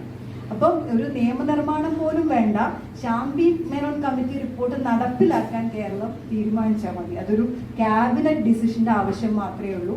തെറിക്കാവുന്ന പൊസിഷനേ ഉള്ളൂ ഗവർണർക്ക് ചാൻസലർഷിപ്പ്. പിന്നെ എനിക്ക് തോന്നുന്നു എന്തിനാണ് ഇപ്പം ഇവിടെ ഡിലീറ്റ് നടത്തുന്നതിന്റെ ഭാഗമായിട്ട് ആണ് അദ്ദേഹം ക്യാമ്പസിൽ വന്നത്. ഇത് നമ്മൾ ചർച്ച ചെയ്യേണ്ട വിഷയമാണ്. എന്തിനാണ് ഈ ഡിലീറ്റ് പോലുള്ള ഈ കൊളോണിയൽ വാഴ്ചയുടെ തുടർച്ചയായിട്ടുള്ള ഇത്തരം കെട്ടുകാഴ്ചകൾ? അതിനുവേണ്ടി ഞങ്ങൾ അധ്യാപകരുടെ, വിദ്യാർത്ഥി യൂണിയൻ പ്രവർത്തകരുടെ എത്ര സമയവും എനർജിയുമാണ് ചെലവാക്കുന്നത്. ഇയാൾ എങ്ങനെ ഒരു എന്താ പറയുക, ഒരു ഗവർണർ ഒരു ആനയെ പോലെ കെട്ടി എഴുന്നള്ളിക്കാൻ വേണ്ടി കാണിക്കുന്ന ഈ വ്യഗ്രതയുണ്ടല്ലോ, അതിനകത്ത് നമുക്ക് ഒരു വളരെ ഒരു എന്താ പറയുക, ഒരു പ്രൊഫഷണൽ നാടകം പോലെ തോന്നും പല പെർഫോമൻസസും കണ്ടു കഴിഞ്ഞാൽ. ഇത്തരം ഒരു പെർഫോമേറ്റീവ് പൊസിഷന്റെ ആവശ്യമുണ്ടോ എന്ന് നമുക്ക് നമ്മളോട് തന്നെ ചോദിക്കാവുന്ന ഒരു കാര്യമാണ്. എന്നിട്ട് ഇവിടെ വന്നിട്ട് മീഡിയയെ കാണുന്നു, പ്രോട്ടോകോൾ ലംഘിച്ച് മീഡിയയെ കാണുന്നു. എന്നിട്ട് പറയുന്നത് എന്താണ്? രാഷ്ട്രീയ നൈതികതയെക്കുറിച്ച്. ഏത് തരം രാഷ്ട്രീയ പൊസിഷനിൽ നിന്നാണ് ഇന്നത്തെ ഗവർണർ ഇപ്പോൾ നിൽക്കുന്ന രാഷ്ട്രീയത്തിലേക്ക് എത്തിയിട്ടുള്ളത്? അദ്ദേഹത്തിന് ഒരു പൊളിറ്റിക്കൽ ജേർണി ഒന്ന് ട്രേസ് ചെയ്ത് നോക്കൂ. എന്ത് തരം ഇന്റഗ്രിറ്റിയെ കുറിച്ചാണ് സംസാരിക്കുന്നത്? പിന്നെ ഞാൻ പറയാൻ മറന്നൊരു കാര്യം, ആർക്കൊക്കെ ഗവർണർ ആവാം? 35 വയസ്സ് കഴിഞ്ഞ എത്ര പേരുടെ റൂമിൽ ആരും ഉണ്ടാവാൻ കഴിയില്ല അല്ലെ? ആരെങ്കിലും ഉണ്ടോ? 35 വയസ്സ് കഴിഞ്ഞ ഈ കൂട്ടത്തിൽ ഗവർണർ ആകാൻ യോഗ്യതയുള്ള ഒരാള് ഞാൻ മാത്രമായിരിക്കും. 35 വയസ്സ് കഴിയുകയും ഇന്ത്യൻ സിറ്റിസൺ ആയിരിക്കും മാത്രം മതി. എന്നിട്ട് പ്രാഥമിക വിദ്യാഭ്യാസം പോലും വേണ്ടാത്ത ഒരാളെയാണ് സർവകലാശാലകളുടെ തലപ്പത്തിരുത്തുന്നത്. എന്താണ് അതിന്റെ ലോജിക്ക്? അപ്പം വിദ്യാഭ്യാസ രംഗത്ത് പ്രഗത്ഭരായിട്ടുള്ള ആളുകളെ ചാൻസലർ, വിസിറ്റർ കൂടിയായിട്ടുള്ള മുഖ്യമന്ത്രിയുടെ നോമിനിയാക്കി മാറ്റിക്കൊണ്ട് അവർ ലീഡ് ചെയ്യുന്ന എല്ലാ യൂണിവേഴ്സിറ്റികൾക്കും ഒരു ചാൻസലർ തന്നെ വേണമെന്നില്ല. ഓരോരോ യൂണിവേഴ്സിറ്റികൾക്കും വ്യത്യസ്തരായിട്ടുള്ള ചാൻസലേഴ്സ് ഉണ്ടാവാം. സർവകലാശാലകളുടെ നടത്തിപ്പ് കുറെ കൂടി ജനാധിപത്യപരമാവും. കുറെ കൂടി അക്കാഡമിക് ആയിട്ട് ഇടപെടുന്ന ആളുകൾ ലീഡർഷിപ്പിൽ വന്നു കഴിഞ്ഞാൽ ഇത് ഒരു ക്യാമ്പസിൽ വന്നിട്ട് കേരളത്തിലെ ക്യാമ്പസുകളുടെ സ്വഭാവം എന്താണെന്നറിയാം. ഇവിടെ വെക്കുന്ന വിദ്യാർത്ഥി യൂണിയന്റെ പിന്നെ എന്താ പറയാ ബോർഡുകളെ ബിൽ ബോർഡ്സ് എന്നാണ് മൂപ്പര് റെഫർ ചെയ്തത്. എന്താണ് ബിൽ ബോർഡ്സ്? ബിൽ ബോർഡ്സ് എന്നുള്ള ഐഡിയ എവിടുന്നാ വരുന്നത്? That's A capitalist idea. ഇപ്പം റോഡ് സൈഡിൽ ഈ പറയുന്ന ഹോർഡിങ്സ് വെക്കാൻ പൊതുമരാമത്ത് വകുപ്പിനും സർക്കാരിനും പൈസ കൊടുത്തിട്ടാണ് ഈ ബോർഡുകൾ വെക്കുന്നത്. അതുപോലെയാണോ സർവകലാശാലകളിലെ വിദ്യാർത്ഥി സംഘടനാ പ്രവർത്തനത്തിന്റെ ഭാഗമായി വെക്കുന്ന ബോർഡുകൾ? ഇത് തമ്മിലുള്ള വ്യത്യാസം പോലും അറിയാത്ത, ധാരണയില്ലാത്ത, അങ്ങേയറ്റം തെറ്റിദ്ധാരണയുള്ള ഒരാളാണ് ഇതിന്റെ തലപ്പത്തിരിക്കുന്നത്. ഒന്ന് ആലോചിച്ച് നോക്കൂ. ഇത് എന്തൊരു തരം വിഡ്ഢിത്തരാണ് പറയുന്നത്. ഇതിന് ബിൽ ബോർഡ് എന്ന് വിളിക്കാൻ തോന്നുന്നത് എന്തുകൊണ്ടാണ്? വിദ്യാർത്ഥി സംഘടനകള് ഓരോരുത്തരും ഇപ്പൊ ഇന്നത്തെ പരിപാടിന്റെ ബോർഡ് പുറത്തു വെക്കുന്നതിന് 100 രൂപ ചാൻസലർക്ക് അടിച്ചു വെക്കുന്ന ഒരു രീതിയാണോ? ഈ നാട്ടിലെ വിദ്യാർത്ഥി സംഘടനകൾ സംഘടനാ സ്വാതന്ത്ര്യം നേടിയെടുത്തിട്ടുള്ളത് ഒരാള് എഴുതി തന്നിട്ടുള്ള അന്നപ്പം നിങ്ങൾ നാളെ തൊട്ട് സംഘടനാ പ്രവർത്തനം നടത്തിക്കുമെന്ന് പറഞ്ഞിട്ടൊന്നുമില്ല. അതിന് ദീർഘമായിട്ടുള്ള പോരാട്ടങ്ങളുടെ ചരിത്രമുണ്ട്. അങ്ങനെ നിരന്തര പോരാട്ടങ്ങളിലൂടെ നേടിയെടുത്തിട്ടുള്ള സ്പേസിൽ നിന്നുകൊണ്ടാണ് ഇമാതിരി വർത്താനം പറയുന്നത്. അപ്പൊ അതുകൊണ്ട് എനിക്ക് തോന്നുന്നു എന്റെ ഓർമ്മയിൽ ഞാൻ പങ്കെടുത്തിട്ടുള്ള ആദ്യമായിട്ടുള്ള വിദ്യാർത്ഥി സംഘടനാ പ്രവർത്തനം എന്ന് പറയുന്നത് അന്നത്തെ ഗവർണറായിട്ടുള്ള രാംദുലാരി സിൻഹയെ തിരിച്ചു വിളിക്കുക എന്ന് പറഞ്ഞിട്ടുള്ള ഒരു പ്രക്ഷോഭമാണ്. ഇവിടെ വിദ്യാർത്ഥി സംഘടനകൾ ഗവർണറെ തിരിച്ചു വിളിക്കാനുള്ള പ്രക്ഷോഭങ്ങൾക്ക് നേതൃത്വം നൽകിയിട്ടുണ്ട്. സ്വാഭാവികമായിട്ടും എനിക്ക് നിങ്ങളോട് അഭ്യർത്ഥിക്കാനുള്ളത്, വിദ്യാർത്ഥി സംഘടനാ തലത്തിൽ പൊളിറ്റിക്കൽ എന്താ പറയാ പൊളിറ്റിക്കൽ അഡൾട്ട്ഹുഡ് ഉള്ള ആളുകൾ എന്നുള്ള രീതിയിൽ രാഷ്ട്രീയ പ്രക്രിയയിൽ, ജനാധിപത്യ പ്രക്രിയയിൽ പങ്കാളികളാവുന്ന മുതിർന്ന വ്യക്തികൾ എന്നുള്ള നിലയിൽ, രാഷ്ട്രീയ ബോധ്യമുള്ള ആളുകൾ എന്നുള്ള നിലയിൽ കൃത്യമായും ചോദ്യം ചെയ്യപ്പെടേണ്ടതുണ്ട്. നമ്മുടെ ജനാധിപത്യ പ്രക്രിയക്ക്, അക്കാദമിക് ഫ്രീഡത്തിന് വിലങ്ങ് നിൽക്കുന്ന ഇത്തരം ചാൻസലർ പദവികൾ ആവശ്യമില്ല എന്ന് പറയാൻ നമുക്ക് ഒരു അവസരം കൂടിയാണ് ആ അർത്ഥത്തിൽ ആരിഫ് മുഹമ്മദ് ഖാൻ ഉണ്ടാക്കി തന്നിട്ടുള്ളത്. അപ്പൊ അതുകൊണ്ട് തന്നെ ആ അവസരം രാഷ്ട്രീയമായി വിനിയോഗിക്കാൻ നമുക്ക് സാധിക്കേണ്ടതുണ്ട്. ശാംബി മേനോൻ കമ്മിറ്റി റിപ്പോർട്ടിനകത്ത് പറയുന്ന ശുപാർശകൾ, ചാൻസലർ പദവി മാറ്റാനുള്ള ശുപാർശകൾ നടപ്പിലാക്കണമെന്ന് സംഘടനാ തലത്തിൽ, രാഷ്ട്രീയ തലത്തിൽ ആവശ്യപ്പെടാൻ കൂടി SFIക്ക് കഴിയുന്നു.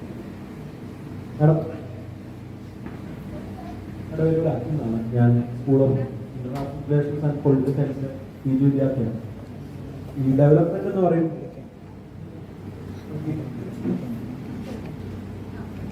ഡെവലപ്മെന്റ് എന്ന് പറയുമ്പോൾ ഒരു വ്യക്തിയുടെ അല്ലെങ്കിൽ ഒരു സമൂഹത്തിന്റെ സോഷ്യലും എക്കണോമിക്കും ആയിട്ടുള്ള ഒരു ഉന്നതിയാണ് നമ്മൾ പറയുന്നത്. അപ്പൊ അതിനോടൊപ്പം തന്നെ ചേർത്ത് വെക്കുന്ന ഒരു പദമാണ് സോഷ്യൽ ക്യാപിറ്റൽ എന്ന് പറയുന്നത്. കാരണം കേരളം പോലെ സംസ്ഥാനം അല്ലെങ്കിൽ ഇന്ത്യ പോലുള്ള രാജ്യത്തെ എല്ലാ സംസ്ഥാനങ്ങളിലും അല്ലെങ്കിൽ പല സംസ്ഥാനങ്ങളിലും തന്നെ ആളുകളുടെ സോഷ്യൽ ക്യാപിറ്റൽ താഴ്ന്നുകൊണ്ടിരിക്കുന്ന ഒരു സ്ഥിതിയാണ് ഉണ്ടായിക്കൊണ്ടിരിക്കുന്നത്. സോഷ്യൽ ക്യാപിറ്റൽ എന്ന് ഉദ്ദേശിക്കുന്നത് അവരുടെ സോഷ്യൽ ആയിട്ടൊരു പൊസിഷൻ അല്ലെങ്കിൽ ഒരു സ്ഥാനം, അവരുടെ ഇക്കണോമിക്കലായിട്ട് അവർക്ക് സൊസൈറ്റിയിൽ ഉണ്ടാകുന്ന ഒരു സ്ഥാനം. കാരണം ഇപ്പോൾ ഒരുപാട് ദലിത് വിഷയങ്ങൾ ഉണ്ടായിക്കൊണ്ടിരിക്കുന്നു, മൈനോറിറ്റീസ് ഒരുപാട് വിഷയങ്ങൾ നേരിട്ടുകൊണ്ടിരിക്കുന്നു. ഇപ്പോൾ സിദ്ദിഖ് കാപ്പന്റെ ജാമ്യം പോലും ഇത്തരത്തിലുള്ള മൈനോറിറ്റി ഇഷ്യൂമായിട്ട് നമുക്ക് കൂട്ടി വായിക്കാവുന്ന ഒന്നാണ്. അപ്പോൾ എൻ്റെ ചോദ്യം ഇതാണ്, ഇത്തരത്തിൽ ഒരു സോഷ്യൽ ക്യാപിറ്റൽ താഴ്ന്നുകൊണ്ടിരിക്കുന്ന ഒരു അവസരത്തിൽ, അല്ലെങ്കിൽ ഒരു സിറ്റിസൺ എന്നുള്ള നിലയ്ക്ക് ഒരു സോഷ്യൽ ക്യാപിറ്റൽ താഴ്ന്നുകൊണ്ടിരിക്കുന്ന ഒരു അവസരത്തിൽ ഓരോ സംസ്ഥാനത്തിന്റെ ഗവർണർമാർക്ക് അത് ഉയർത്തിക്കൊണ്ട് വരുന്നതിൽ എന്ത് പങ്കാണുള്ളത്? സോഷ്യൽ ക്യാപിറ്റൽ എന്നുള്ള ഒരു സങ്കല്പത്തെ ഞാൻ മനസ്സിലാക്കിയിട്ടുള്ളത് ഒരു പക്ഷെ ഞാൻ വരുന്ന സാഹചര്യം കൂടിയായിരിക്കും കുറച്ചുകൂടി വ്യത്യസ്തമായിട്ടാണ്. സോഷ്യൽ ക്യാപിറ്റൽ എന്നുള്ളത് ഒരാളുടെ സോഷ്യൽ ആൻഡ് ഇക്കണോമിക് ലൊക്കേഷൻ മാത്രമല്ല. ഇപ്പം എനിക്ക് എൻ്റെ സോഷ്യൽ ക്യാപിറ്റൽ എന്ന് പറയുന്നത് എനിക്ക് നിങ്ങളോട് ഇവിടെ നിന്ന് സംസാരിക്കാൻ പറ്റുന്ന രീതിയിൽ ഞാനും നിങ്ങളും തമ്മിലുള്ള നെറ്റ്വർക്കിലൂടെ ഉണ്ടാക്കിയെടുക്കുന്ന ഒരു സ്പേസ് കൂടിയാണ്. ഒരുപക്ഷെ ഇവിടെയുള്ള മറ്റ് ടീച്ചേഴ്സിന് വ്യത്യസ്തമായിട്ട് എനിക്കുള്ളൊരു സോഷ്യൽ ക്യാപിറ്റൽ എന്ന് പറയുന്നത് ഇത്തരം ഒരു വേദിയിൽ വന്ന് നിങ്ങളോട് സംസാരിക്കാൻ പറ്റുന്നു എന്നുള്ളതാണ്. അല്ലെങ്കിൽ നിങ്ങൾക്കുള്ളൊരു സോഷ്യൽ ക്യാപിറ്റൽ എന്ന് പറയുന്നത് നിങ്ങളുടെ ക്ലാസ്സിലെ മറ്റു കുട്ടികളിൽ നിന്ന് വ്യത്യസ്തമായിട്ട് ഇങ്ങനെയൊരു നെറ്റ്വർക്കിനകത്ത് എത്തുന്നു. അത് പലതരത്തിലുള്ള കാര്യങ്ങൾ നമ്മുടെ സോഷ്യൽ ക്യാപിറ്റലിലേക്ക് കോൺട്രിബ്യൂട്ട് ചെയ്യുന്നുണ്ട്. അതിനകത്ത് നമ്മുടെ സൗഹൃദങ്ങൾ, നമ്മുടെ നെറ്റ്വർക്ക്, ഈ പറയുന്ന നമ്മുടെ സോഷ്യൽ ലൊക്കേഷൻ, ഇതൊക്കെ തന്നെ നിർമ്മിക്കുന്ന ഒന്നാണ് സോഷ്യൽ ക്യാപിറ്റൽ എന്ന് പറയുന്നത്. അപ്പം ആ സോഷ്യൽ ക്യാപിറ്റൽ എന്ന് മാത്രമല്ല, മനുഷ്യന്റെ ദൈനംദിന ജീവിതത്തിലുള്ള ഒരു പ്രശ്നത്തിലും ഇടപെടാനുള്ള ഒരു തരത്തിലുള്ള സ്പേസും ഈ കോൺസ്റ്റിറ്റ്യൂഷണൽ ഹെഡ് എന്നുള്ള രീതിയിൽ ഗവർണർക്കില്ല. ഇപ്പോൾ അങ്ങനെ ഗവർണർ ഡിസ്ക്രിറ്ററി പവർ ഉപയോഗിച്ചിരുന്നെങ്കിൽ എന്താ പറയുക, ഒരു വധശിക്ഷയുമായി ബന്ധപ്പെട്ടുള്ള ഒരു അതിനകത്ത് അപ്പീൽ പോകാനുള്ള റെക്കമെൻഡേഷൻ ചെയ്യുക. അപ്പം അങ്ങനെ വളരെ ചുരുങ്ങിയിട്ടുള്ള ഒരു പക്ഷേ ഒരു മന്ത്രിസഭയ്ക്കകത്ത് അല്ലെങ്കിൽ ഒരു ലെജിസ്ലേറ്റീവ് അസംബ്ലിക്കകത്ത് മെജോറിറ്റി ഇല്ലാതെ വരുന്ന സമയത്ത് അത് രാഷ്ട്രപതി ഭരണത്തിന് വിടണോ വേണ്ടയോ അതിലേക്കുള്ള തീരുമാനങ്ങൾ എടുക്കുക. ഒരു പക്ഷേ ഗവർണർക്കുള്ള ഏറ്റവും എന്താ പറയുക സ്ട്രോങ് ആയിട്ടുള്ള ഒരു അധികാരം എന്ന് പറയുന്നത് ഈ രാഷ്ട്രപതി ഭരണത്തിന് ഒരു സർക്കാരിനെ വിട്ടുകൊടുക്കുക, അല്ലെങ്കിൽ ഒരു എന്തെങ്കിലും അത്തരത്തിലുള്ള ഒരു കോൺസ്റ്റിറ്റ്യൂഷണൽ ക്രൈസിസ് വരുമ്പോൾ വിട്ടുകൊടുക്കുക എന്നുള്ള ഒരു അധികാരം മാത്രമേ ഉള്ളൂ. അപ്പൊ അതുകൊണ്ട് തന്നെ ഗവർണർക്ക് സോഷ്യൽ ക്യാപിറ്റൽ എന്നുള്ളതല്ല, നമ്മളെ എവരിഡേ ലൈഫിലുള്ള ഒരു കാര്യത്തിലും തന്നെ ഒരു മാറ്റം ഉണ്ടാക്കാൻ നിങ്ങളൊന്ന് ആലോചിച്ച് നോക്കൂ. ഇപ്പൊ ഇന്ത്യ സ്വാതന്ത്ര്യം കിട്ടിയിട്ട് ഈ ഏതാണ്ട് ഇപ്പൊ നമ്മളൊരു 70 വർഷത്തോളം അടുക്കുമ്പോൾ ഏതെങ്കിലും ഒരു ഗവർണറെ നമ്മൾ ആരെങ്കിലും ഓർത്തു വെക്കുന്നുണ്ടോ? അയാളുടെ ഗവർണർ എന്നുള്ള രീതിയിലുള്ള പൊളിറ്റിക്കൽ കോൺട്രിബ്യൂഷന്റെ ബേസിൽ നിന്നുകൊണ്ട് നമ്മൾ ഓർത്തു വെക്കുന്ന, ഈവൻ കേരളത്തിന്റെ കോണ്ടെക്സ്റ്റിൽ ഓർത്തു വെക്കുന്ന ഈ പേരൊക്കെ ട്രബിൾ മേക്കേഴ്സ് ആയിട്ടുള്ള ആൾക്കാരാണ്. ഒരു ഭരണഘടനാ പ്രതിസന്ധി ഉണ്ടാക്കിയിട്ടുള്ള ആൾക്കാരെന്നുള്ള രീതിയിൽ രാംദുലാരി സിൻഹയെയും ജ്യോതി വെങ്കിടാചലത്തെയൊക്കെ നമുക്ക് ഓർമ്മയുണ്ട്. അല്ലാതെ ഇവിടുത്തെ സാധാരണ മനുഷ്യരുടെ ഒരു പ്രശ്നത്തിലും ഒന്നും ചെയ്യാൻ ഭരണഘടനാപരമായിട്ടും കഴിവില്ല എന്നല്ല, പവേഴ്സ് ഇല്ല. അങ്ങനെ അല്ലാത്ത ഒരു എന്താ പറയുക, ഒരു ജനറസ് ആയിട്ടോ ഒരു അതിനൊപ്പത്തെ ചില പേഴ്സണാലിറ്റീസ് ഉണ്ടാവുമല്ലോ ഇങ്ങനെ അത് പ്രകടിപ്പിക്കാൻ സാധിക്കുന്ന ആ രീതിയിലുള്ള ആരും തന്നെ ഗവർണർമാരായി വന്നിട്ടുള്ള ചരിത്രം നമുക്കില്ല. അതുകൊണ്ട് തന്നെ ഒരു ഗവർണർ പദവി എന്ന് പറയുന്നത് ഒരു കേവലമായിട്ടുള്ള ഒരു ആലങ്കാരിക പദവിയാണ് എന്ന് കൃത്യമായി മനസ്സിലാക്കുകയും നിലനിൽക്കുന്ന ഗവർണർ ചെയ്യുന്നത് ഗവർണർ പദവിയോടുള്ള അനീതിയാണെന്നും കൃത്യമായിട്ടുള്ള സങ്കുചിത രാഷ്ട്രീയത്തെ പ്രതിനിധാനം ചെയ്യുന്ന ഒരാളായി ചുരുങ്ങി പോവുകയും ചെയ്തിട്ടുണ്ട് എന്നുള്ളത് നമുക്ക് മനസ്സിലാക്കണം. അപ്പൊ അതുകൊണ്ട് തന്നെയാണ് അംബേദ്കർ ആഗ്രഹിച്ച രീതിയിലുള്ള ഇപ്പൊ കെ എം മുൻഷിയൊക്കെ ഈ കമ്മിറ്റിയിൽ പറയുന്നുണ്ട്, ഈ കക്ഷി രാഷ്ട്രീയത്തിലുള്ള ആൾക്കാരെ കൊണ്ടുവന്നു കഴിഞ്ഞാൽ നിരവധി പ്രശ്നങ്ങളുണ്ട്. അപ്പൊ അംബേദ്കർ അതിനോട് വളരെ കൃത്യമായി യോജിച്ചുകൊണ്ടാണ് പറയുന്നത്, കക്ഷി രാഷ്ട്രീയത്തിന് അതീതമായിട്ടുള്ള ആൾക്കാർ തന്നെ വേണം. കേന്ദ്ര സംസ്ഥാന ബന്ധങ്ങൾക്കകത്ത് ഒരു എന്താ പറയുക, ഒരു ഡിപ്ലോമാറ്റിക്കലി ഇടപെടാൻ പറ്റണം. ഇതാണോ ഡിപ്ലോമസി? കേന്ദ്ര സർക്കാരിന്റെ രാഷ്ട്രീയ അജണ്ട അതിനേക്കാൾ കടുപ്പത്തിൽ ഒരു വ്യത്യസ്തമായ ധാരണയുള്ള ഒരു സംസ്ഥാനത്തിനകത്ത് അതിന്റെ ഡൈവേഴ്സിറ്റിയെ റെസ്പെക്ട് ചെയ്യാതെ പെരുമാറുന്നതാണോ എന്നുള്ളത് വളരെ ചോദ്യമാണ്. അപ്പൊ എനിക്ക് തോന്നുന്നു ഗവർണറാണ് ഇവിടെ ഏറ്റവും എന്താ പറയുക, വളരെ ബയാസ്ഡ് ആയിട്ട്, വളരെ പാർഷ്യലായിട്ട് ഭരണഘടനാ പദവിക്ക് യോജിക്കാത്ത നിലയിൽ നിരന്തരം പെരുമാറിക്കൊണ്ടിരിക്കുന്നത്. അത് നമ്മൾ പറയുക എന്നുള്ളതേ അതിനകത്ത് നമുക്ക് ചെയ്യാനുള്ളൂ. അതിനെ നമ്മൾ ഫൈറ്റ് ബാക്ക് ചെയ്യുക എന്നുള്ളതാണ്. ആദ്യമേ തന്നെ പരിപാടി SFIയുടെ SMBA സബ് കമ്മിറ്റിയുടെ അഭിവാദ്യങ്ങൾ അറിയിക്കുകയാണ്. എൻ്റെ പേര് മിഥുൻ എന്നാണ്. SFIയുടെ SMBA സബ് കമ്മിറ്റിയുടെ കൺവീനർ കൂടിയാണ്. എനിക്ക് ചോദിക്കാൻ വേണ്ടിയിട്ടുള്ളത് അല്ലെങ്കിൽ അഭിപ്രായം പറയാൻ വേണ്ടിയിട്ടുള്ളത്, ഇപ്പോൾ ഈ ഒരു സമകാലീന ഇന്ത്യയുടെ രാഷ്ട്രീയ ചരിത്രം അല്ലെങ്കിൽ രാഷ്ട്രീയ സമകാലീന പരിശോധിച്ച് നോക്കുകയാണെങ്കിൽ ഗവർണറെ ഉപയോഗിച്ച് നമുക്ക് മഹാരാഷ്ട്രയിൽ കണ്ടതാണ്, രാജസ്ഥാനിലടക്കം BJP ഇതര സർക്കാരുകൾ ഭരിക്കുമ്പോൾ ഗവർണറെ ഉപയോഗിച്ചുകൊണ്ട് അതിനെ അട്ടിമറിക്കാൻ വേണ്ടിയിട്ടുള്ള ശ്രമങ്ങൾ, അതായത് നിരന്തരമായി ഗവർണറും സർക്കാരുമായിട്ടുള്ള പോരുകൾ. കൂടാതെ തന്നെ ഗോവയിൽ അതായത് ഏറ്റവും കൂടുതൽ സീറ്റ് നേടിയ കോൺഗ്രസിനെ ഭരണത്തിന് വിളിക്കാതെ BJPയെ ഭരണത്തിലേക്ക് വിളിക്കുന്ന ഒരു രീതി. അപ്പോൾ ആ രീതിയിലേക്ക് ഭരണഘടനാ സ്ഥാപനങ്ങളായിട്ടുള്ള പല സ്ഥാപനങ്ങൾ ഉപയോഗിച്ചുകൊണ്ട് സർക്കാരിനെ എങ്ങനെയെങ്കിലും താഴെ ഇറക്കുക എന്നുള്ള രീതി. അതുപോലെ തന്നെ അതിലുകൂടി കൂട്ടി വായിപ്പിക്കേണ്ട ഒരു കാര്യമാണ് ഒരു ഗവൺമെന്റിന്റെ അല്ലെങ്കിൽ ദേശീയത ഉണ്ടാകുന്നത് പാഠപുസ്തകങ്ങളിൽ നിന്നാണ്, കലാലയങ്ങളിൽ നിന്നാണ്. അപ്പോൾ ആ ഒരു കാര്യത്തെ കൂടി ഇവർ അതായത് ഈ ക്യാമ്പസുകൾ, ഗവർണർ ഈ ക്യാമ്പസുകളെ കൂടി നിയന്ത്രിക്കുന്ന രീതിയിലേക്ക് ക്യാമ്പസുകൾ നിശബ്ദമാകുന്ന സർഗാത്മകത ഇല്ലാത്ത ക്യാമ്പസുകളാക്കി മാറ്റുന്ന ഒരു രീതിയിലേക്ക് മുൻപ് SFI ഒരു 10 വർഷത്തിന് മുമ്പ് ഒരു ക്യാമ്പയിൻ എടുത്തിട്ടുണ്ടായിരുന്നു, സർഗാത്മകതയുടെ കലാലയം നിശബ്ദമാകാത്ത ക്യാമ്പസുകൾ എന്ന് പറഞ്ഞു. ആ രീതിയിലേക്ക് നമ്മൾ ഓരോ പ്രക്ഷോഭങ്ങൾ എടുക്കുമ്പോൾ അതിനെ തടയുന്ന രീതിയിലേക്ക് ഗവർണറെ ഉപയോഗിച്ചുകൊണ്ട്, ഭരണഘടനാ സ്ഥാപനങ്ങൾ ഉപയോഗിച്ചുകൊണ്ട് BJP ഇതര സർക്കാരുകളെയും അതുപോലെ തന്നെ ഇതുപോലുള്ള വിദ്യാർത്ഥി സംഘടനകളെയും തടയുന്നത് വഴി പൊളിറ്റിക്കൽ കൺസൾട്ടൻസീസ് മാത്രം ആശ്രയിച്ചുകൊണ്ട് നമ്മളെ അവരുടെ രാഷ്ട്രീയത്തിലേക്ക് തള്ളിവിടുന്ന ഒരു രാഷ്ട്രീയമാണ് ഇപ്പോൾ ഇന്ത്യയിലടക്കം നടന്നുകൊണ്ടിരിക്കുന്നത്.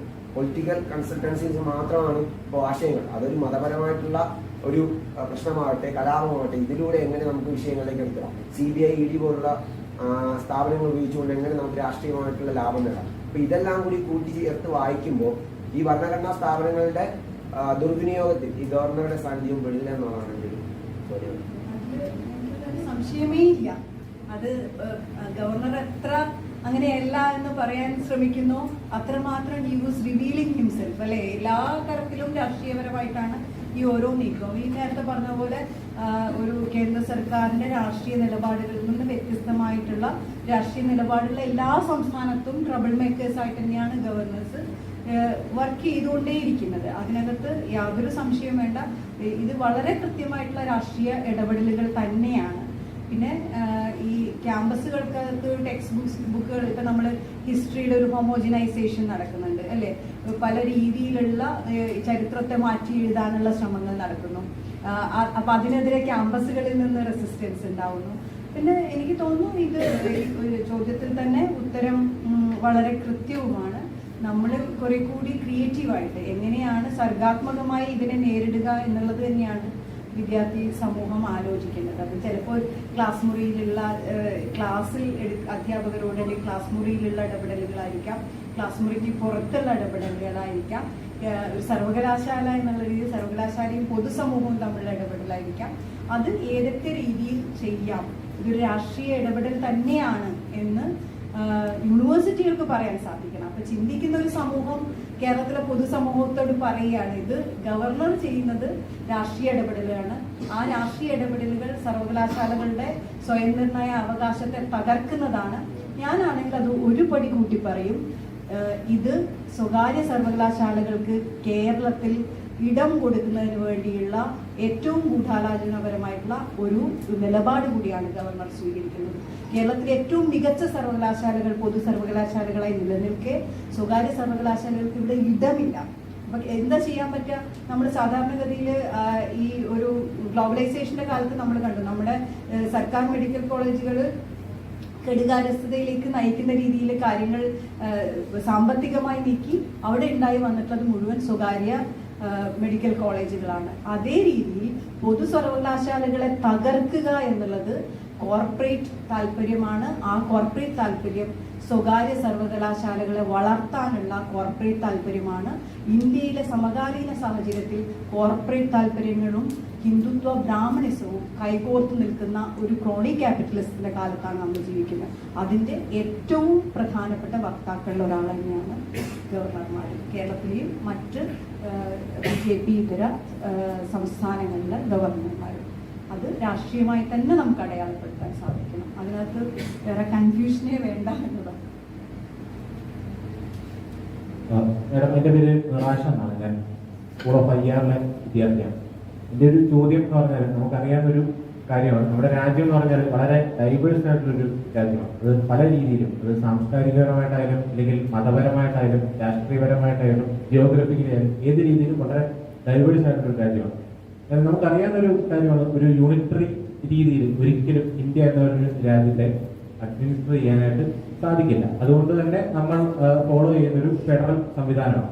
പക്ഷെ പലപ്പോഴും തോന്നിയിട്ടുള്ള ഒരു വസ്തുത എന്ന് പറഞ്ഞാൽ, ഇന്ത്യയുടെ ഡൈവേഴ്സിറ്റി അർഹിക്കുന്ന ഒരു ഫെഡറലിസം ആണോ ഇന്ത്യയിൽ നടപ്പിലായത് എന്നുള്ളതാണ്. കാരണം ഇന്ത്യയിൽ എപ്പോഴും യൂണിയൻ സർക്കാരിന് കൂടുതൽ ഇമ്പോർട്ടൻസ് കൊടുക്കുന്ന ഒരു രീതിയിലുള്ള ഫെഡറലിസമാണ് നടപ്പിലായിട്ടുള്ളത്.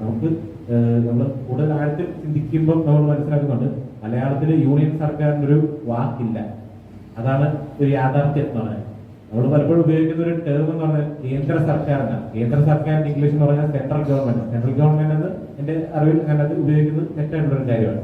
അപ്പോൾ എന്റെ ഒരു അഭിപ്രായത്തിൽ ഈ പറയുന്ന അമേരിക്കയിലൊക്കെ ഫോളോ ചെയ്യുന്ന പോലെ ഓരോ സംസ്ഥാനത്തിനും തുല്യ അവകാശമുള്ള, അല്ലെങ്കിൽ ഓരോ സംസ്ഥാനത്തിനും അവരുടേതായിട്ടുള്ള നിയമങ്ങൾ രൂപീകരിക്കാൻ സാധിക്കുന്ന തരത്തിലുള്ള ഒരു ഫെഡറലിസം അല്ലേ ഇന്ത്യ പോലൊരു ഡൈവേഴ്സിറ്റി ഉള്ള ഒരു രാജ്യത്ത് നടപ്പിലാക്കേണ്ടത്? ആ രീതിയിൽ ഇന്ത്യൻ ഫെഡറലിസം ഒരു പരാജയമല്ലേ?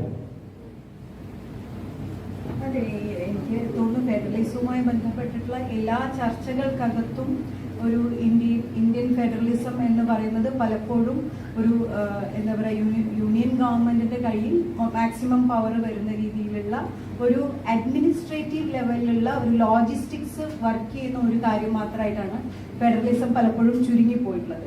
ഒരു രാഷ്ട്രീയമായിട്ടുള്ള ഒരു എന്താ പറയുക സങ്കല്പം എന്നുള്ള രീതിയിൽ അധികാര വികേന്ദ്രീകരണവുമായി ബന്ധപ്പെട്ട ഒരു സങ്കല്പം എന്നുള്ള രീതിയിൽ അതിന്റെ ഫുൾ സെൻസിൽ ഡെവലപ്പ് ചെയ്യാൻ പറ്റാത്ത, അതിന് ഒരുപക്ഷെ ഇന്ത്യയുടേതായിട്ടുള്ള ചില ഒരു സ്വാതന്ത്ര്യാനന്തര ഇന്ത്യ അഭിമുഖീകരിച്ചിട്ടുള്ള പലതരം ലിമിറ്റേഷൻസും അതിനകത്തൊരു ഘടകമായേക്കാം. പക്ഷെ ആ ലിമിറ്റേഷൻസിനെ ഓവർകം ചെയ്യുന്ന രീതിയിൽ ഇന്ത്യയിലെ ഫെഡറൽ സിസ്റ്റത്തെ കുറെ കൂടി ബലപ്പെടുത്തുന്ന രീതിയിൽ സംസ്ഥാന സർക്കാരുകൾക്ക് കൂടുതൽ സ്വയം നിർണയ അവകാശങ്ങൾ, നിയമങ്ങൾ, കൂടുതൽ ഫണ്ട് അലോക്കേറ്റ് ചെയ്യുന്ന രീതിയിലുള്ള ഒരു സിസ്റ്റത്തിലേക്ക് വരാൻ പലപ്പോഴും അത് മാറി മാറി വന്നിട്ടുള്ള കേന്ദ്ര സർക്കാരുകൾക്ക് ബുദ്ധിമുട്ടുണ്ട്.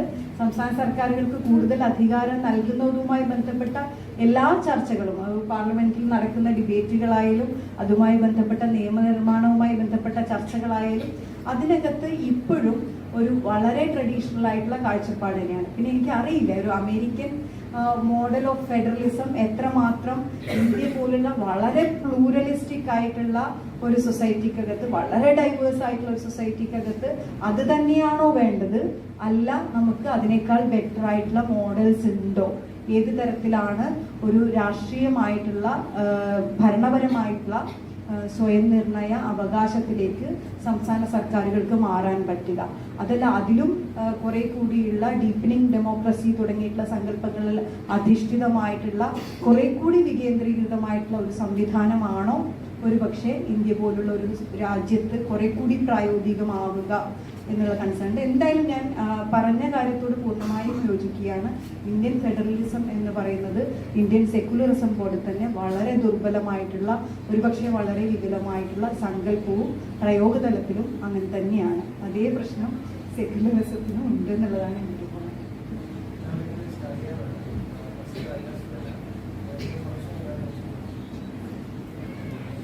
സംശയം എന്താണെന്ന് വെച്ച് കഴിഞ്ഞാൽ, ഇപ്പോൾ നമ്മൾ തമിഴ്നാട്ടിലെ ആണെങ്കിലും കേരളത്തിലാണെങ്കിലും ഗവർണർമാർ സ്റ്റേറ്റുമായിട്ട് പോരടിക്കുന്നത് നമ്മൾ നിരന്തരമായിട്ട് കാണുന്നുണ്ട്.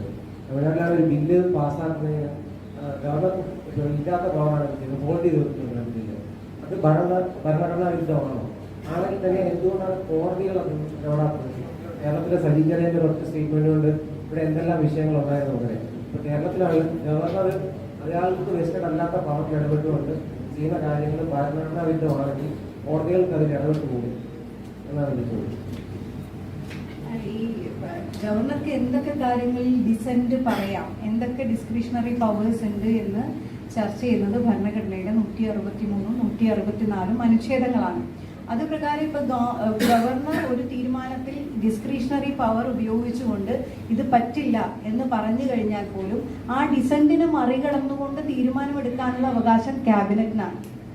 ആ ഡിസന്റിനെ മറികടന്നുകൊണ്ട് ഒരു തീരുമാനം എടുക്കാൻ പറ്റാത്തത് പ്രസിഡന്റിന്റെ പവറിലാണ്. പ്രസിഡന്റ് എടുക്കുന്ന ചില തീരുമാനങ്ങൾ ഡിസ്ക്രിഷണറി പവറിനെ ക്യാബിനറ്റിന് ഓവർറൂൾ ചെയ്യാൻ പറ്റില്ല. പക്ഷേ ഗവർണറുടെ ഡിസ്ക്രിഷണറി പവറിനെ ഓവർറൂൾ ചെയ്തുകൊണ്ട് ഡിസിഷൻ എടുക്കാൻ ഡിസന്റ് അവിടെ നിന്നോട്ടെ, ശരി ഡിസന്റ് നല്ല കാര്യം എന്ന് പറഞ്ഞിട്ട് സംസ്ഥാന സർക്കാരുകൾക്ക് അവരുടെ തീരുമാനപ്രകാരം മുമ്പോട്ട് പോകാൻ പറ്റും. അത്രയേ ഉള്ളൂ. ഇപ്പൊ I'm not a rubber stamp എന്ന് പറയുമ്പോൾ we have to tell them back that you are a rubber stamp and you are supposed to be a rubber stamp, and Indian constitution affirms that you are a rubber stamp. അത് നമുക്ക് പറയാൻ പറ്റണം. അത് if he is talking about that he is not a rubber stamp, that means he didn't understand his constitutional responsibilities എന്നാണ്. അയാൾക്ക് മനസ്സിലായിട്ടില്ല എന്താണ് അയാൾ അർപ്പിതമായിട്ടുള്ള ഭരണഘടനാപരമായിട്ടുള്ള ചുമതലയാണ്. പിന്നെ കോടതിയിലേക്ക് വരാം. ഞാൻ നിയമം പഠിപ്പിക്കുന്ന ഒരാൾ കൂടി എന്നുള്ള രീതിയിൽ ഇന്ത്യയിലെ കോടതികൾ ഈ പറയുന്ന രീതിയിൽ പണ്ട് വർഷങ്ങൾക്ക് മുമ്പ് EMS പറഞ്ഞിട്ടുള്ള ബൂർഷ്വാ കോടതി തന്നെയാണ്. കോടതികൾക്കും അവരുടേതായ രാഷ്ട്രീയമുണ്ട്. എന്തുകൊണ്ടാണ് ചീഫ് ജസ്റ്റിസ് ആയിരുന്നിട്ടുള്ള ആള് പിന്നീട് BJPയുടെ രാജ്യസഭാ MP ആയി മാറുന്നത്? ഏത് തരത്തിലുള്ള ഇടപെടലുകളാണ്? പക്ഷെ ഇതിനകത്ത് എനിക്ക് ഏതെങ്കിലും ഒരു തലത്തിൽ കേരള സർക്കാർ കേരളത്തിലെ ഗവർണർക്കെതിരെ സമീപഭാവിയിൽ കോടതിയിൽ പോകേണ്ട സാഹചര്യം ഉണ്ടാവുമെന്നാണ് ഞാൻ പ്രതീക്ഷിക്കുന്നത്. അത് ഒരു ഭരണഘടനാ പ്രതിസന്ധി കൂടിയാണ്. അപ്പം അത്തരം കാര്യങ്ങളിൽ കോടതി പലപ്പോഴും ഇടപെടുന്നത് പരിമിതപ്പെടുത്തും. അത് പലപ്പോഴും തിരിച്ച് നമ്മൾ ഈ പറയുന്ന separation of powers, theory of separation of powers അറിയുന്ന ആൾക്കാരാണ്. അപ്പം ലെജിസ്ലേച്ചറിനകത്ത് ഉണ്ടാവുന്ന ഒരു ക്രൈസിസ് പരിഹരിക്കേണ്ടത് ജുഡീഷ്യറി ആണോ എന്ന ചോദ്യത്തിന് പ്രസക്തിയുണ്ട്. ജുഡീഷ്യറി ആണോ അല്ല, അത് പരിഹരിക്കാനുള്ള ഉത്തരവാദിത്വം കുറെ കൂടി ഒരു പാർലമെന്ററി പ്രോസസ്സിനും ലെജിസ്ലേറ്റീവ് പ്രോസസ്സിനുമാണോ എന്നുള്ളത്. അപ്പം എനിക്ക് തോന്നുന്നു നമ്മൾ പല ക്രൈസിസിന്റെയും ഇപ്പോഴത്തെ ഒരു പൊളിറ്റിക്കലി ഒരു ഡെസ്പറേറ്റ് ആയിട്ടുള്ള മൊമെന്റിൽ നമ്മൾ പലപ്പോഴും ശ്രമിക്കുന്നത് കോടതികളിൽ നിന്ന് എന്തെങ്കിലും നീതി കിട്ടുമോ എന്നുള്ള ഒരു ശ്രമമാണ്. അത് നമ്മുടെ ഒരു പൊളിറ്റിക്കൽ ഡെസ്പറേഷനുള്ള ഒരു ചോദ്യം കൂടിയാണ്. അതിനെ ഞാൻ അതിൻ്റെതായ അർത്ഥത്തിൽ തന്നെ മനസ്സിലാക്കുന്നു. പക്ഷേ നമ്മൾ മനസ്സിലാക്കേണ്ടത്, പ്രത്യേകിച്ച് നിയമം പഠിപ്പിക്കുകയും ചെയ്യുന്ന ആൾക്കാർക്ക് എന്നുള്ള നിലയിൽ പലപ്പോഴും കോടതികളുടേതായിട്ടുള്ള ഇൻഹെറന്റ് ബയാസസ് ഉണ്ട്, അതുപോലെ തന്നെ ലിമിറ്റേഷൻസും ഉണ്ട്. ചില കാര്യങ്ങൾ വരുമ്പോൾ ചിലപ്പോൾ കോടതി ഒന്നും പറയില്ല, കൈയൊഴിയും. അപ്പം അതുകൊണ്ട് തന്നെ എനിക്ക് തോന്നുന്നു കുറെ കൂടി ഒരു ലെജിസ്ലേറ്റീവ് പ്രോസസ്സിലൂടെ എങ്ങനെയാണ് ഈ ക്രൈസിസിനെ മറികടക്കുക എന്നുള്ളത് തന്നെയാണ് ചോദ്യം. അതിൽ കോടതികളുടേതായിട്ടുള്ള പരിമിതമായ റോള് വഹിച്ചാൽ മതി എന്നുള്ള പൊസിഷനുള്ള ഒരാളാണ് ഞാൻ.